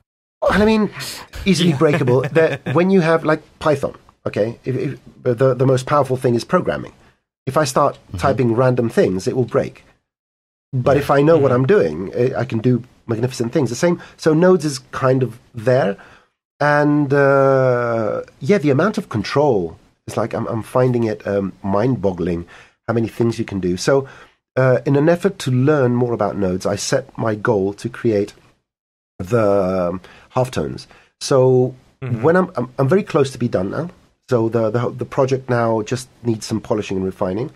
And I'm going to come out with a small series. That's the plan. And, whenever you make plans, most of them don't happen. But anyway, so the series is going to be how to actually create them, and in the process see how some of the structures work. At the same time, Jonas is going to publish through University his series that is actually going to allow people to reference various nodes, what they do, and all that. A lot of information there. It's a lot of the stuff I'm doing now is based on what I learned from Jonas's tutorial while I'm reviewing it. So I've got that cheat sheet, always next to me. I'm lucky in that respect.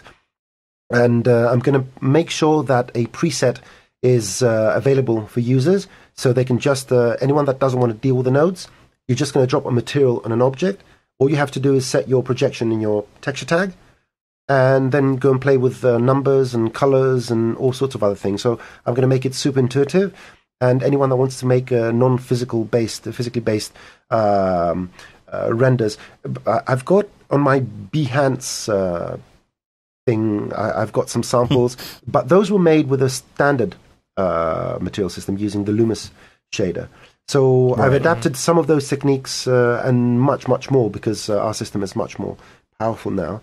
It even has an automatic way to split RGB to CMY, and then I can use some mathematical operation to extract the black, because that's how color separation works. Because I come from the world of CMYK, I love this project very much, because I had to bring in all the lost knowledge. I had to dust my synapses, the ones that hadn't died in the process. And it was interesting because, I got the CMY, and I calculated the black from it, and then I subtracted the black from CMY and all that. And those are the things I'm going to talk about, just in case people are interested. And provide a material at the end that's going to allow people to do these things. If you go on my YouTube channel, the one that's called Athanasios Posantzis, you will see I've uploaded 3 videos, or if you go on Twitter, you'll see the links to them. And these are sort of what this shader is able to do, and it's controlled purely by lights. So you can have a different halftone controlled by a different light. And I can't even imagine, how anyone that wants to use it, what kind of stuff they're going to make with it. Just makes me exciting. Chad, Chad, are we going to see you in Las Vegas? Yeah, of course you will. Yeah, you're going to be at NAB. I am going to be at NAB. Yeah. I won't be doing any presentations. I'm going to be behind the scenes. I've got some commitments with Future Media Concepts. I'm doing some teaching at the Post-Production World event. I'm going to be assisting probably Chris Priddy, which is presenting with us this year. Very excited. Very good friend of mine. Check him out. Yeah, he's good. One of my best buddies. I just love that guy. Y'all at the conventions are like the inseparable pair. Sorry about that. So and I'll be on the demo booths around there, just annoying people and all that as usual. What else? So I will be there. I'll be following the dinners. I have to say, for all those people that enjoyed my rollies, I haven't smoked for 2 months. So I may pick it up again for Las Vegas. Oh my gosh. I don't know. I mean, something about that. Anyway, no. Yeah, but if you start it back up, no. The only way to quit smoking is to go cold turkey. I know. I quit 40 times a day. I know. I quit like at least 100. But I have to say, this is my advice. This is my advice. The only one that ever worked. Cold turkey. Well, y'all talk about that. I'm going to refresh my coffee. I'm going to tell you. I'm going to tell you. This is the only way to quit smoking. If you're a smoker, you go camping for 3 days. All right, because you got to get away from all the stresses of your life, and you got to detox. Detoxing off of nicotine is the worst. And if you can just go out and be with nature and just chill, you got no stress at all, then you can just detox on your own. You get past those 3 days. The rest of the time will suck, If to get over smoking in the car, buy yourself a harmonica and play the harmonica everywhere you go. That's what I did. I played a harmonica everywhere that I drove, until eventually I got over the need to smoke in the car. Oh, you have a kid. And then I was done. You have a kid. I've been clean for like 11 years, dude. Okay, I have one piece of advice and one little story. Mm-hmm. The piece of advice is that since I quit smoking, my memory has improved significantly. Uh-huh. So that is... I don't really sport. I need to start walking a bit more. But man, the difference in my memory capacity, that's it. Mm-hmm. Like I can remember what I didn't remember. So and the second thing... My favorite thing was food. Like, food just tasted so I'm a very good better. cook. My food always tastes well. So number two, so this is a little anecdotal story about the camping trip, okay? That may fail, and I'll tell you a story. Back in, I think it was the early 90s, I went on a camping trip with a friend of mine to quit smoking for a week up in the mountains. So this is what happened. Some person had gone camping in the same place before us, which was a heavy smoker, and had left a heap of half-smoked cigarettes. We made pipes out of wood and smoked every single bit. So don't go camping anywhere that someone else has been there. Okay, go to the desert. Funny. So yeah, but anyway, I feel great, and see, this is a way to get back some time in life. Yeah. Now at least I know I have a few more days to spend with my kid. Now, based on my name, Athanasios means immortal in ancient Greece. So you know that I'm going to outlive most of you. Right. All right, and the smoking was a way for me to just keep it real with the rest of you mortals. But anyhow, I'm going to be annoying you for a long time. Anyway, I quit cold turkey as well. Yeah. Yep. I gotta live long enough to put my mind inside a robot body. That's all I want. I tell my kid every day, I just want to live long enough to put my mind inside a robot body. And what if a mistake happens? I personally think that the Borg had it right. What's that? I'm the Borg. Okay. All about the hive mind. Matt, who's going to be responsible for that? If every single person in the world could share all their experiences and all their hate and whatever, we would understand everyone perfectly, and there would be world peace. There's no fighting among the Borg. The Borg, Yeah, that's true. Matt, can I just tell you, after you're dead, where your conscience is going to go is not up to you. So someone maybe trying to play a practical joke will put you in a sex robot's mind. Yeah. And you're going to wake up and be like, what am I doing here? What year is this? Right, so contemplate on that before you release your rights to your consciousness to anyone. Read the fine print, okay? Oh, that's a really good idea. Okay, the usage. No. The last thing I remember is dying, and then you wake up and it's like... weird music. Oh, yeah. Oh, man. It's like on Futurama, the robots. Yeah. I'll never forget you, Fry. Memory deleted. Yeah. Oh man, that's good. So we talked about NAB. How was Keyframes in Florida? Oh, fantastic. FMC put on a great event, and Maxon and Dell were sponsors, and Adobe and all that. We had a kind of a sneak preview and Adobe stuff, which we signed, and everyone else signed an NDA. I didn't, but I'm not going to talk about it anyway. So yeah, and it was again the most important part is that sense of community, because you got a lot of people getting together again. I saw some excellent presentations. I did a few excellent presentations myself. Just let's not forget about that. And we went to the theme park, and I tried that. You went to Disney World? Not Disney World. The Universal. Oh, Universal. Anyway, so I was the only one that went to that, or one of very few people went to the Hulk, the thing that goes like. It was the most underwhelming thing I ever did in my life. I feel more adrenaline when I'm sitting on my office chair. I was angry. I was angry after it. The only adrenaline, I took my pulse, and it was the same pulse I have right now. Nothing, zero. But that's the thing. It's supposed to make you angry like the Hulk. But for all the wrong reasons. I realize what it is, though, because health and safety is of the utmost importance.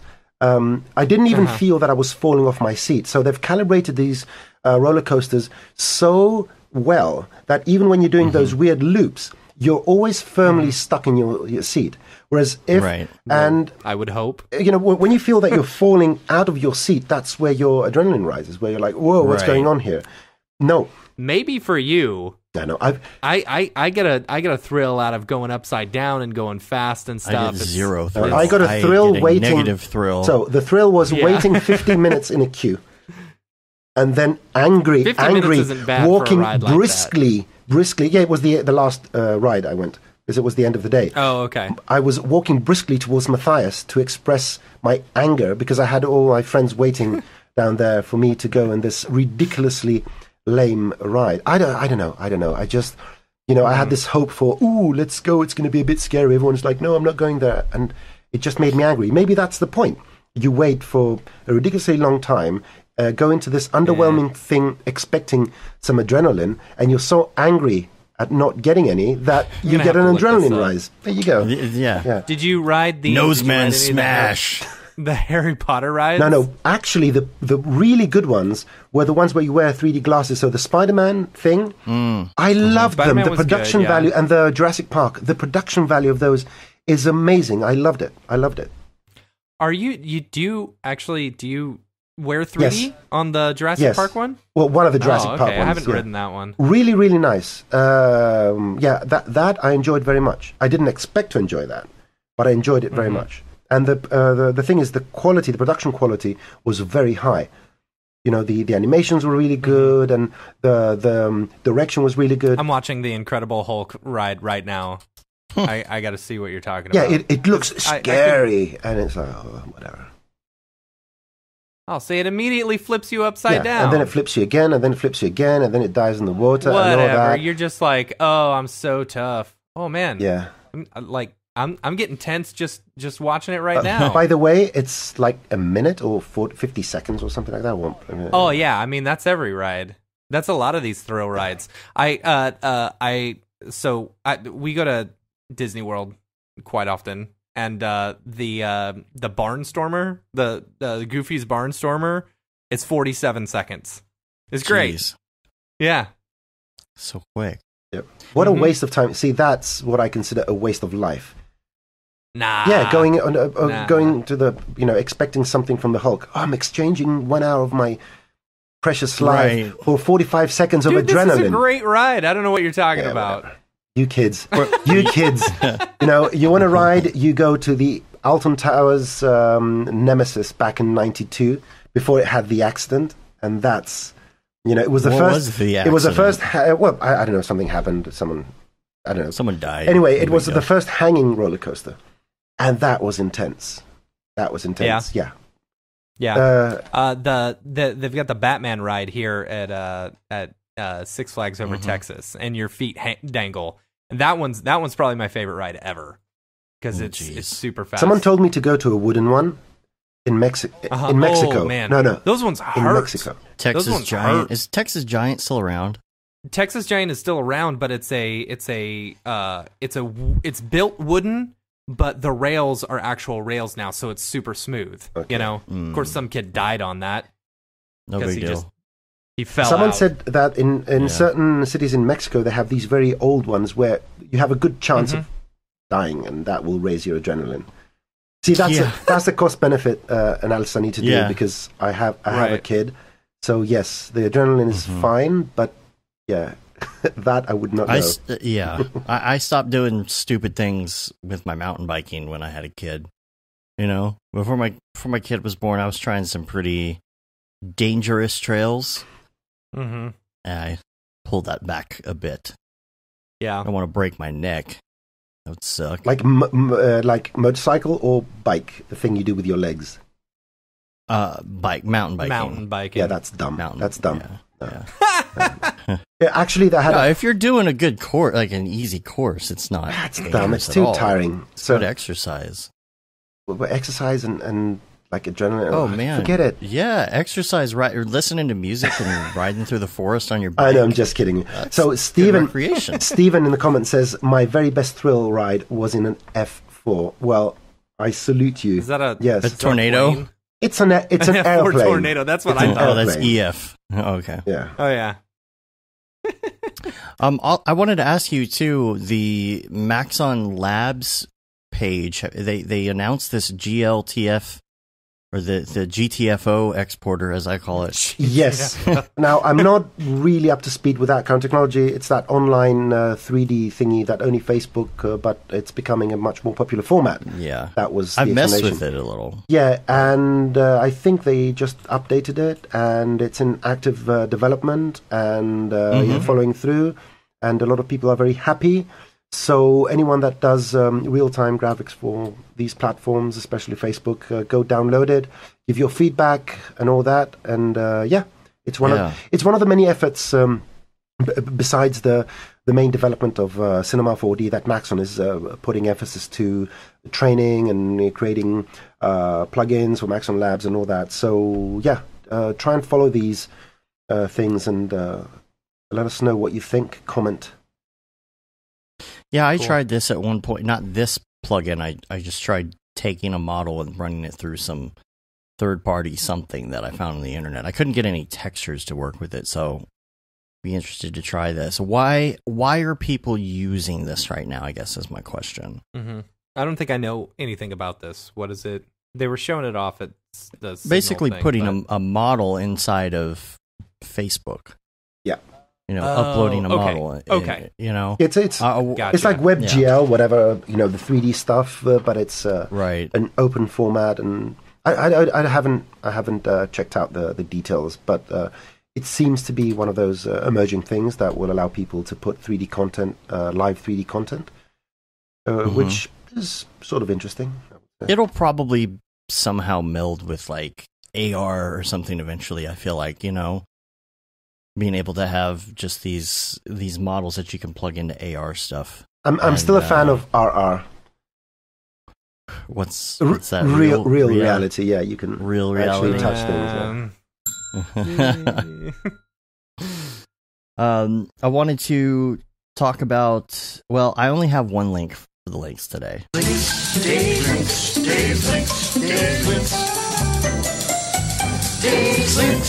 But so do we need to do the theme song? Well, I mean, I'll put it in after the fact, of course. But this is actually something that I haven't had time to watch yet. I opened it and kind of skimmed through, and I was like, I really want to check this out.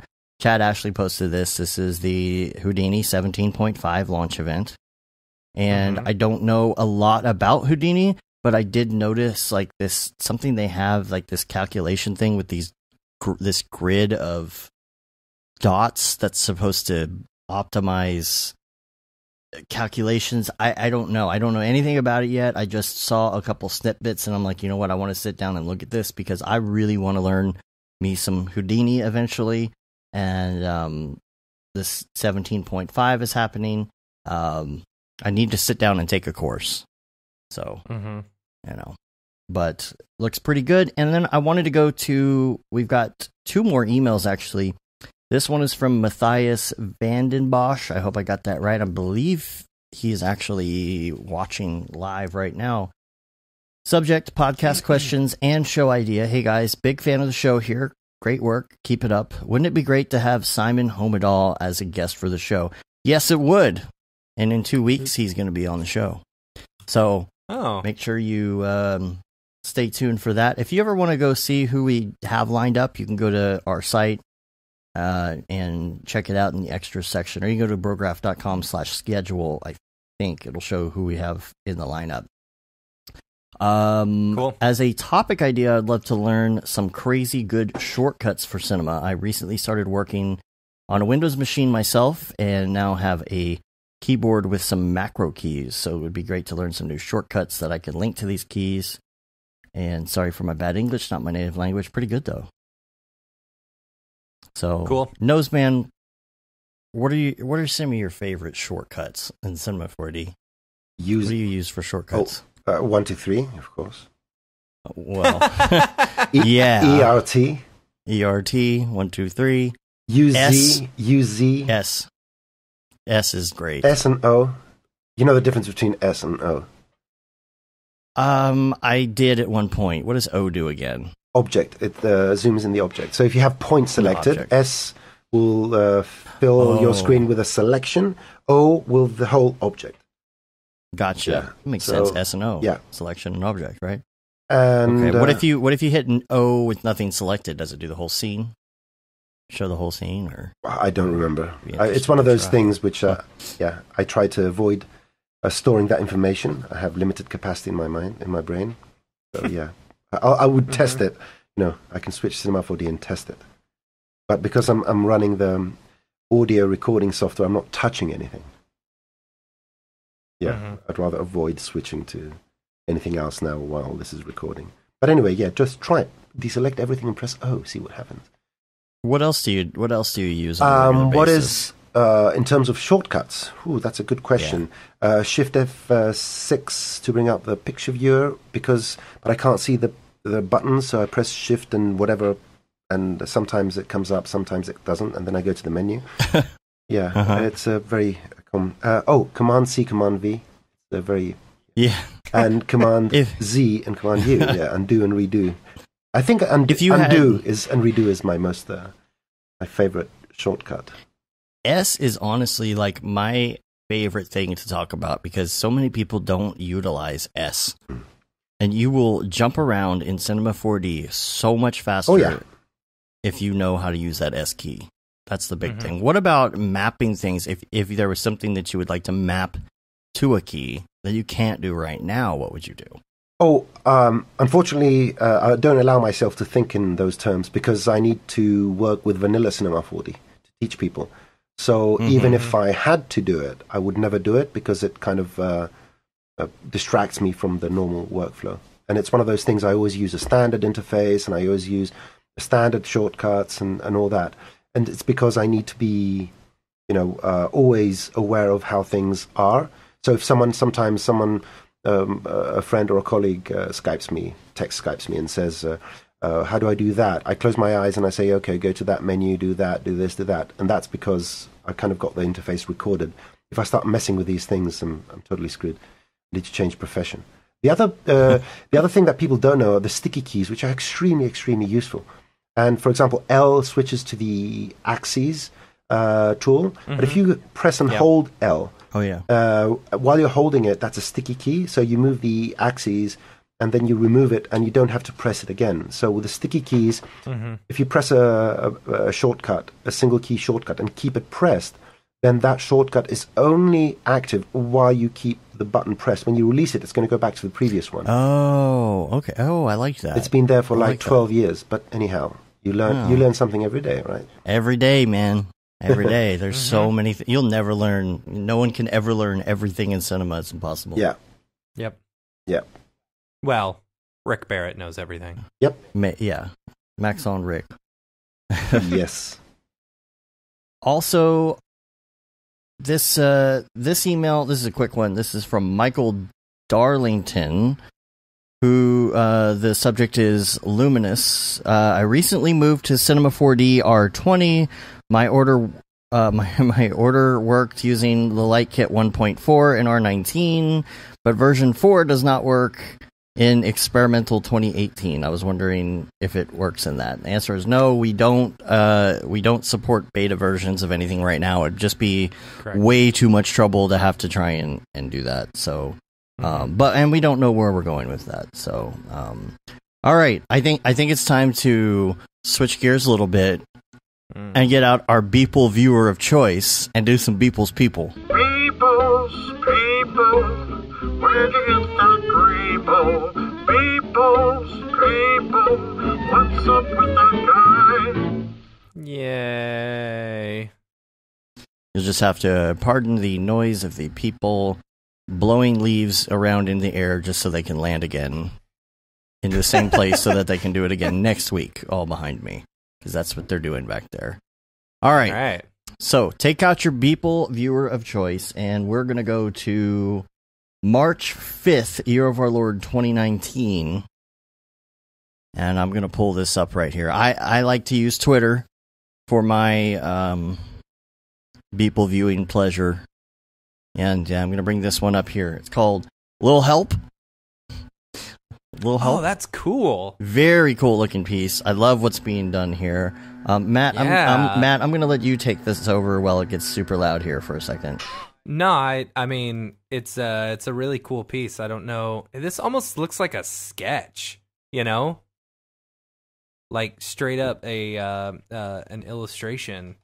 I wonder if he's messing more with like Arnold outline sketch materials and stuff like that. I don't know. What do you think, Thanasis? All right.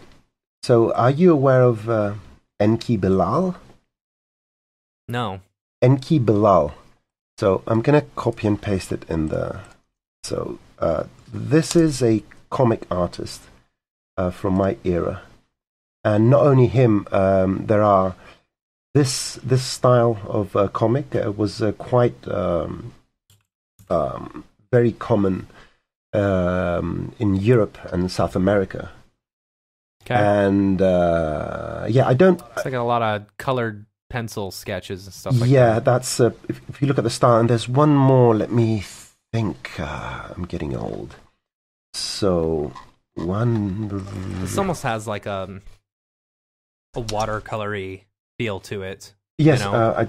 it's not big enough. So let me find. Anyway, if you look at old European comics, sci-fi, and stuff like that, you will find this type of style kind of prominent.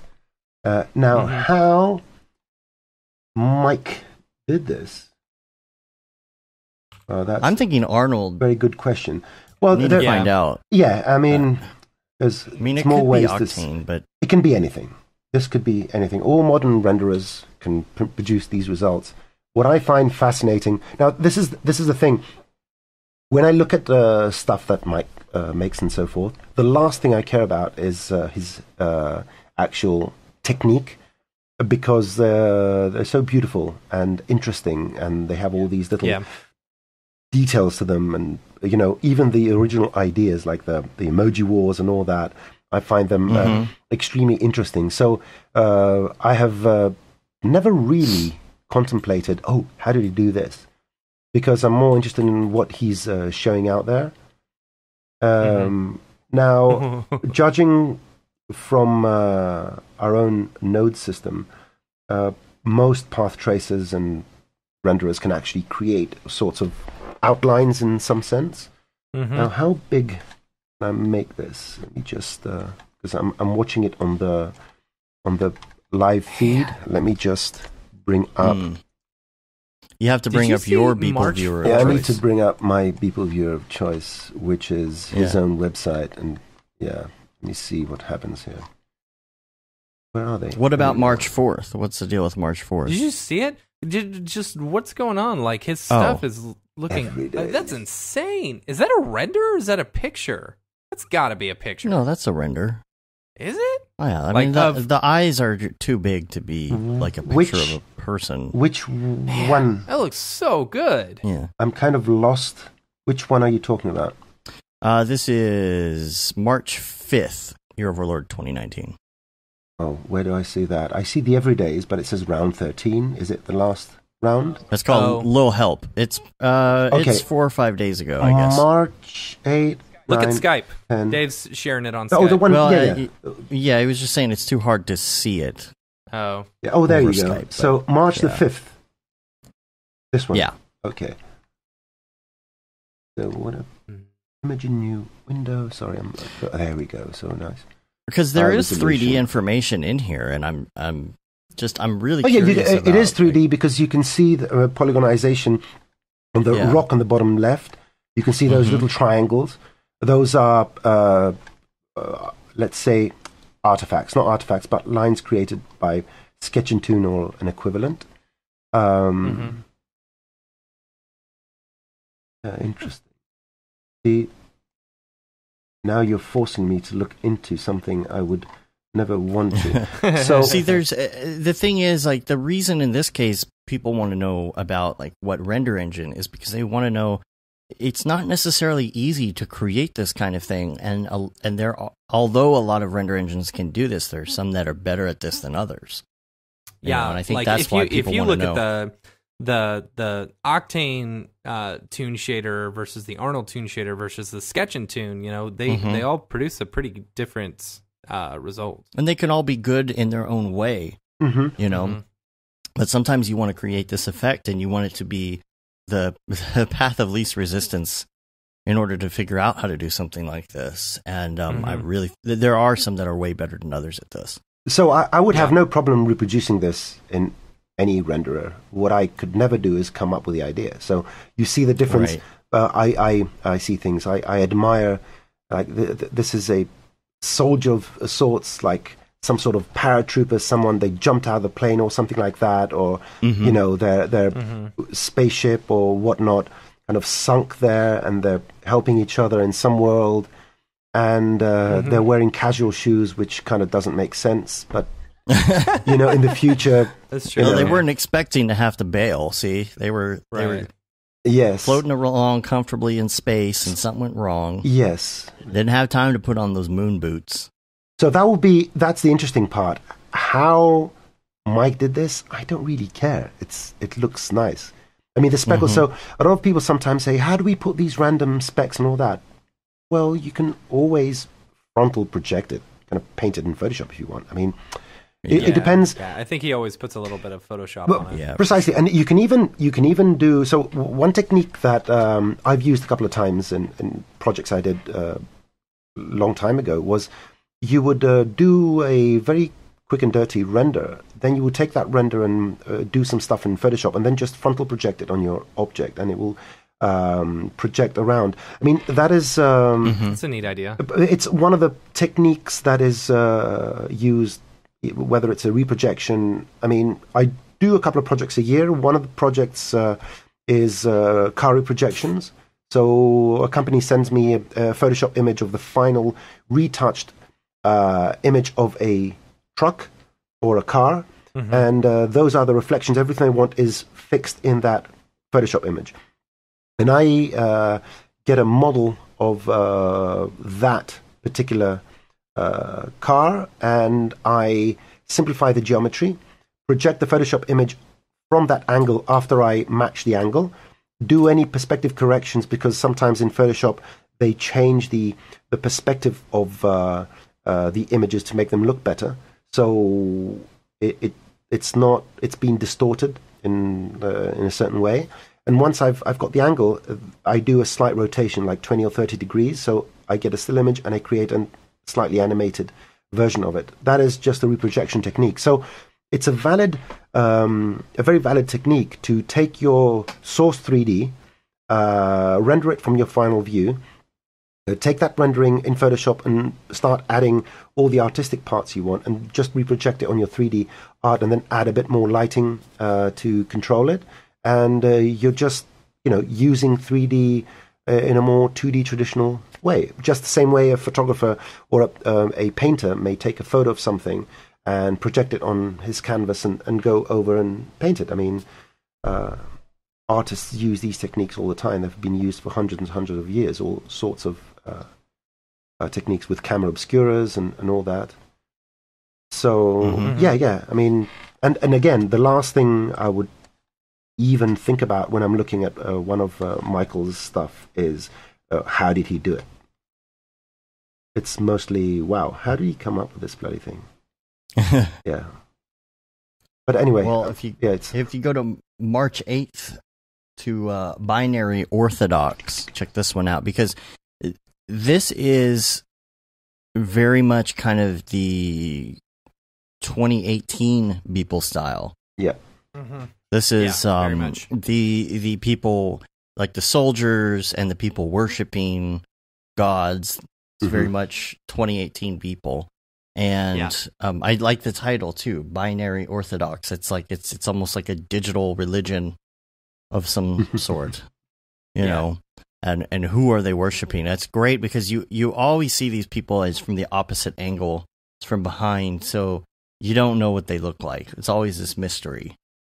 That's what I love about that. And then you have these guys down here in the corner, which kind of look like Metroid something or other. I don't know. This is an interesting illustrative style.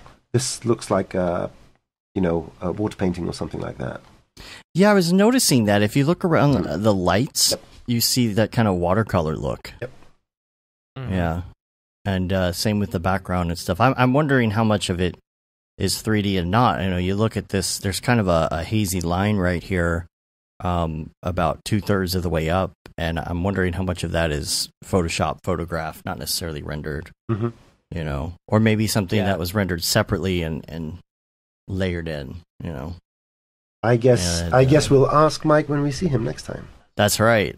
I can't wait.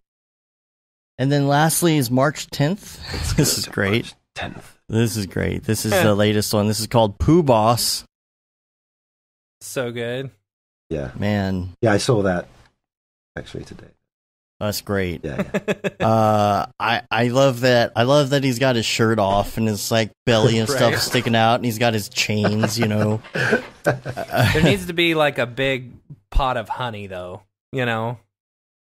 Like I feel like there should be a big pot of honey. Yeah. Maybe the person in front of him is the honey producer, and he's saying that actually something went wrong, and he's like, "What? No honey?" And the dog is ready to attack. He's like, "I'm going to spare your life, but someday I will come back for a favor." Something like that, yeah. Something like that. I learned from Noseman that I must tell you, I'm going to ask for a favor in the coming years. Yeah. Well, so yeah, if you approach asking for a favor, you have to know. I'm gonna make him an offer he can't refuse. That was my Marlon Brando meets Pooh Bear. Yeah, I don't know. I think that's pretty good. I think it was pretty good.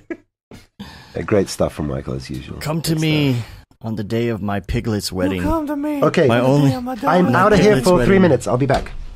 Okay. Well, in that time, it would be a good time for me to... You don't even have the gall to call me Godfather. Oh my gosh. See, you don't know these lines because you've never seen The Godfather. Oh my gosh. I've seen clips of all the good parts. No. So, I guess this would be a good time to talk about the fact that we have a new shirt that is available now on Amazon. It is the Render Things long sleeve, which we've been talking about.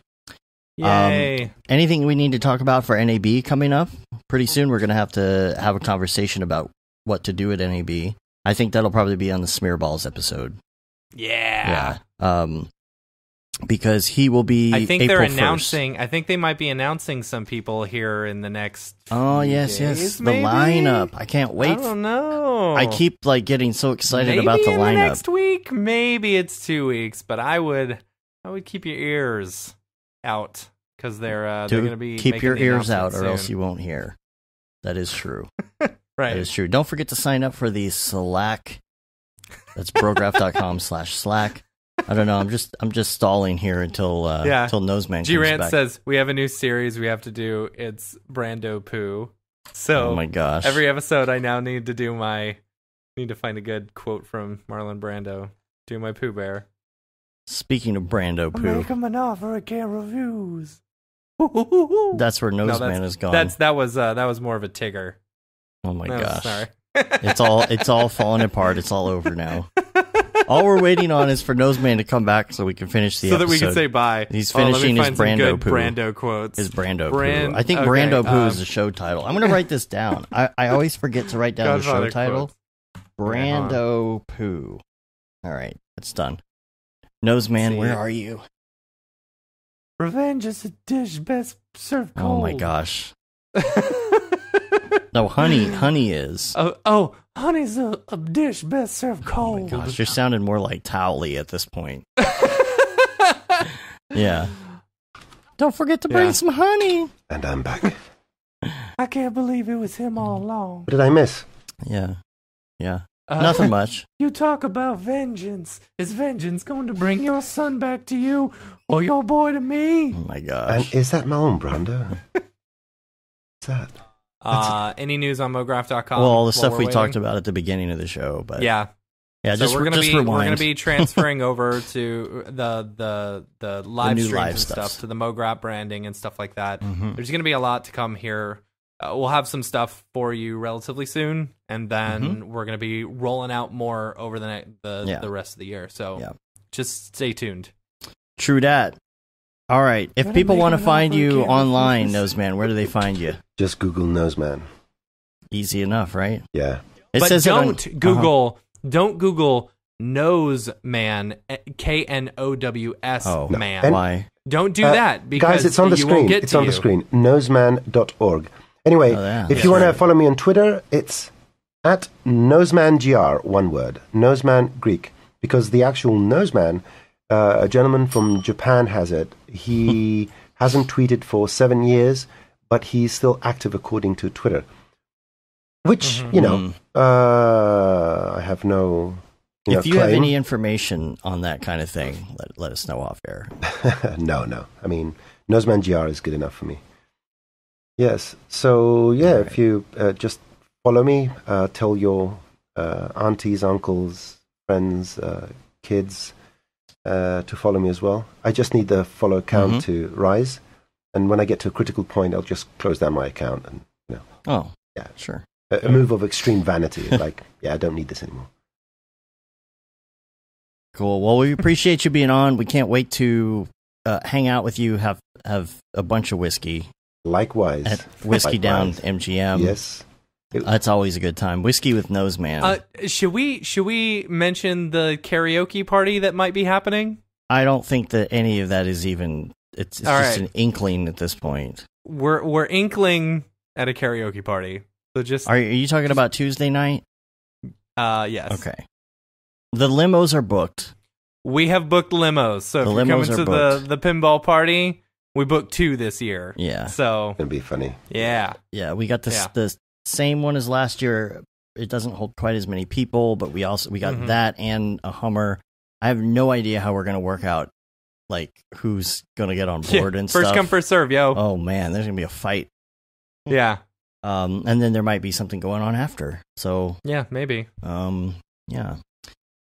All right, you can rate us on iTunes, leave a review. It helps get our ratings up. You can also subscribe to us on your podcatcher of choice because that also helps to get our ratings up and get the word out there and spread the word. You can subscribe to our newsletter, which barely ever goes out, and hopefully will soon. We'll have some fun, interesting information coming out very soon. So check that out, or just go to mograph.com and sign up on there for updates. You can check out all the t-shirts. You can say you've been there, done that with the No Brograph, No MoGraph shirt, which is going to be limited edition here pretty soon. It's going to go away, so make sure you get your vintage Brograph shirt. And everything at NAB, by the way, is all MoGraph. So no more Brograph at that point. So yeah, don't call us the Brograph guys. Nope, we're the MoGraph people. Right. And so there's that tee. There's the Gate and DeSimone limited edition shirt. There's the Paul Babb Feel the Babb 2020 shirt. All the profits from that go to Doctors Without Borders. That shirt's just going to keep on going on now more than ever. Yep. We need them now more than ever. And like I said, the Render Thing shirt is now a shirt, hoodie, and long sleeve shirt. I love all the long sleeve shirts we sell. Yeah. Super comfortable, super light. You can roll the sleeves up if you're too warm and get a little chilly. You can roll them back down. It's perfect for the spring and the fall. Mm-hmm. If you're a hipster, you can put it on your shoulders. Yeah, so many different ways. Yeah. You can wear that. While you're drinking your Pabst Blue Ribbon, so yeah. All right. And we're on Facebook, Twitter, Instagram, YouTube, Brograph.com, Twitch, and all the stuff and things. And that about wraps it up. Yeah, thanks for having me. Always an honor to be here and chat with you guys. Hope I didn't bore you to death, but if I did, change anything, including boredom. Knowledge bombs, truth bombs, all that stuff. And of course, everyone who was here and watching live and listening live, and everyone else that's going to listen to this in the future, thanks for wasting your time that way. All right, well, we're going to get out of here. Till next week, I am Dave. And I'm Matt. And I'm noseman.org. Have a good one. Later, bros.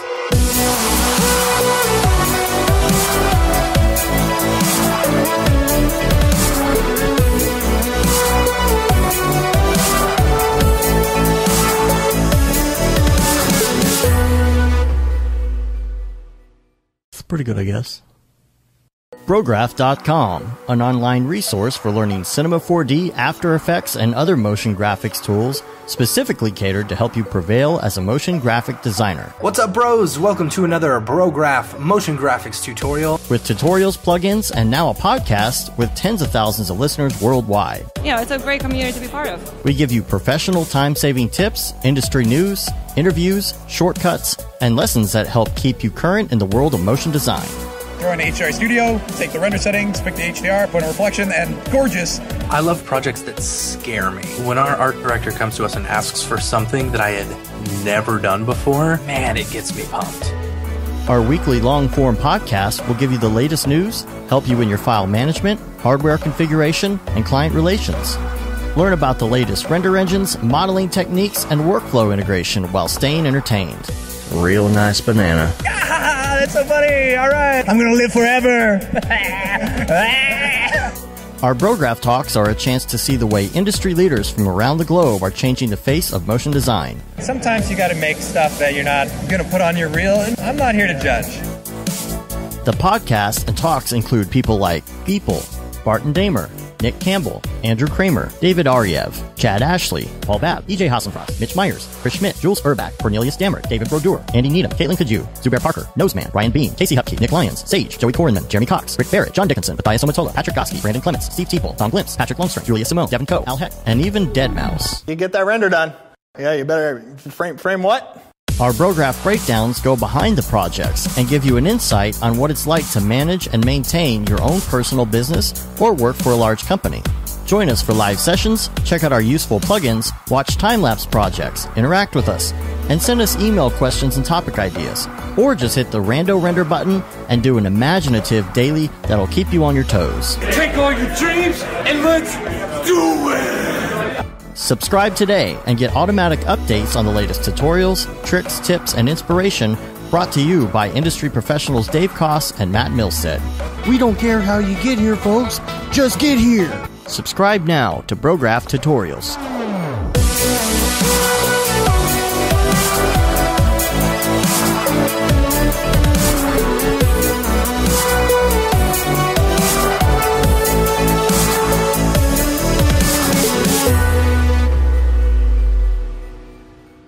It's pretty good, I guess.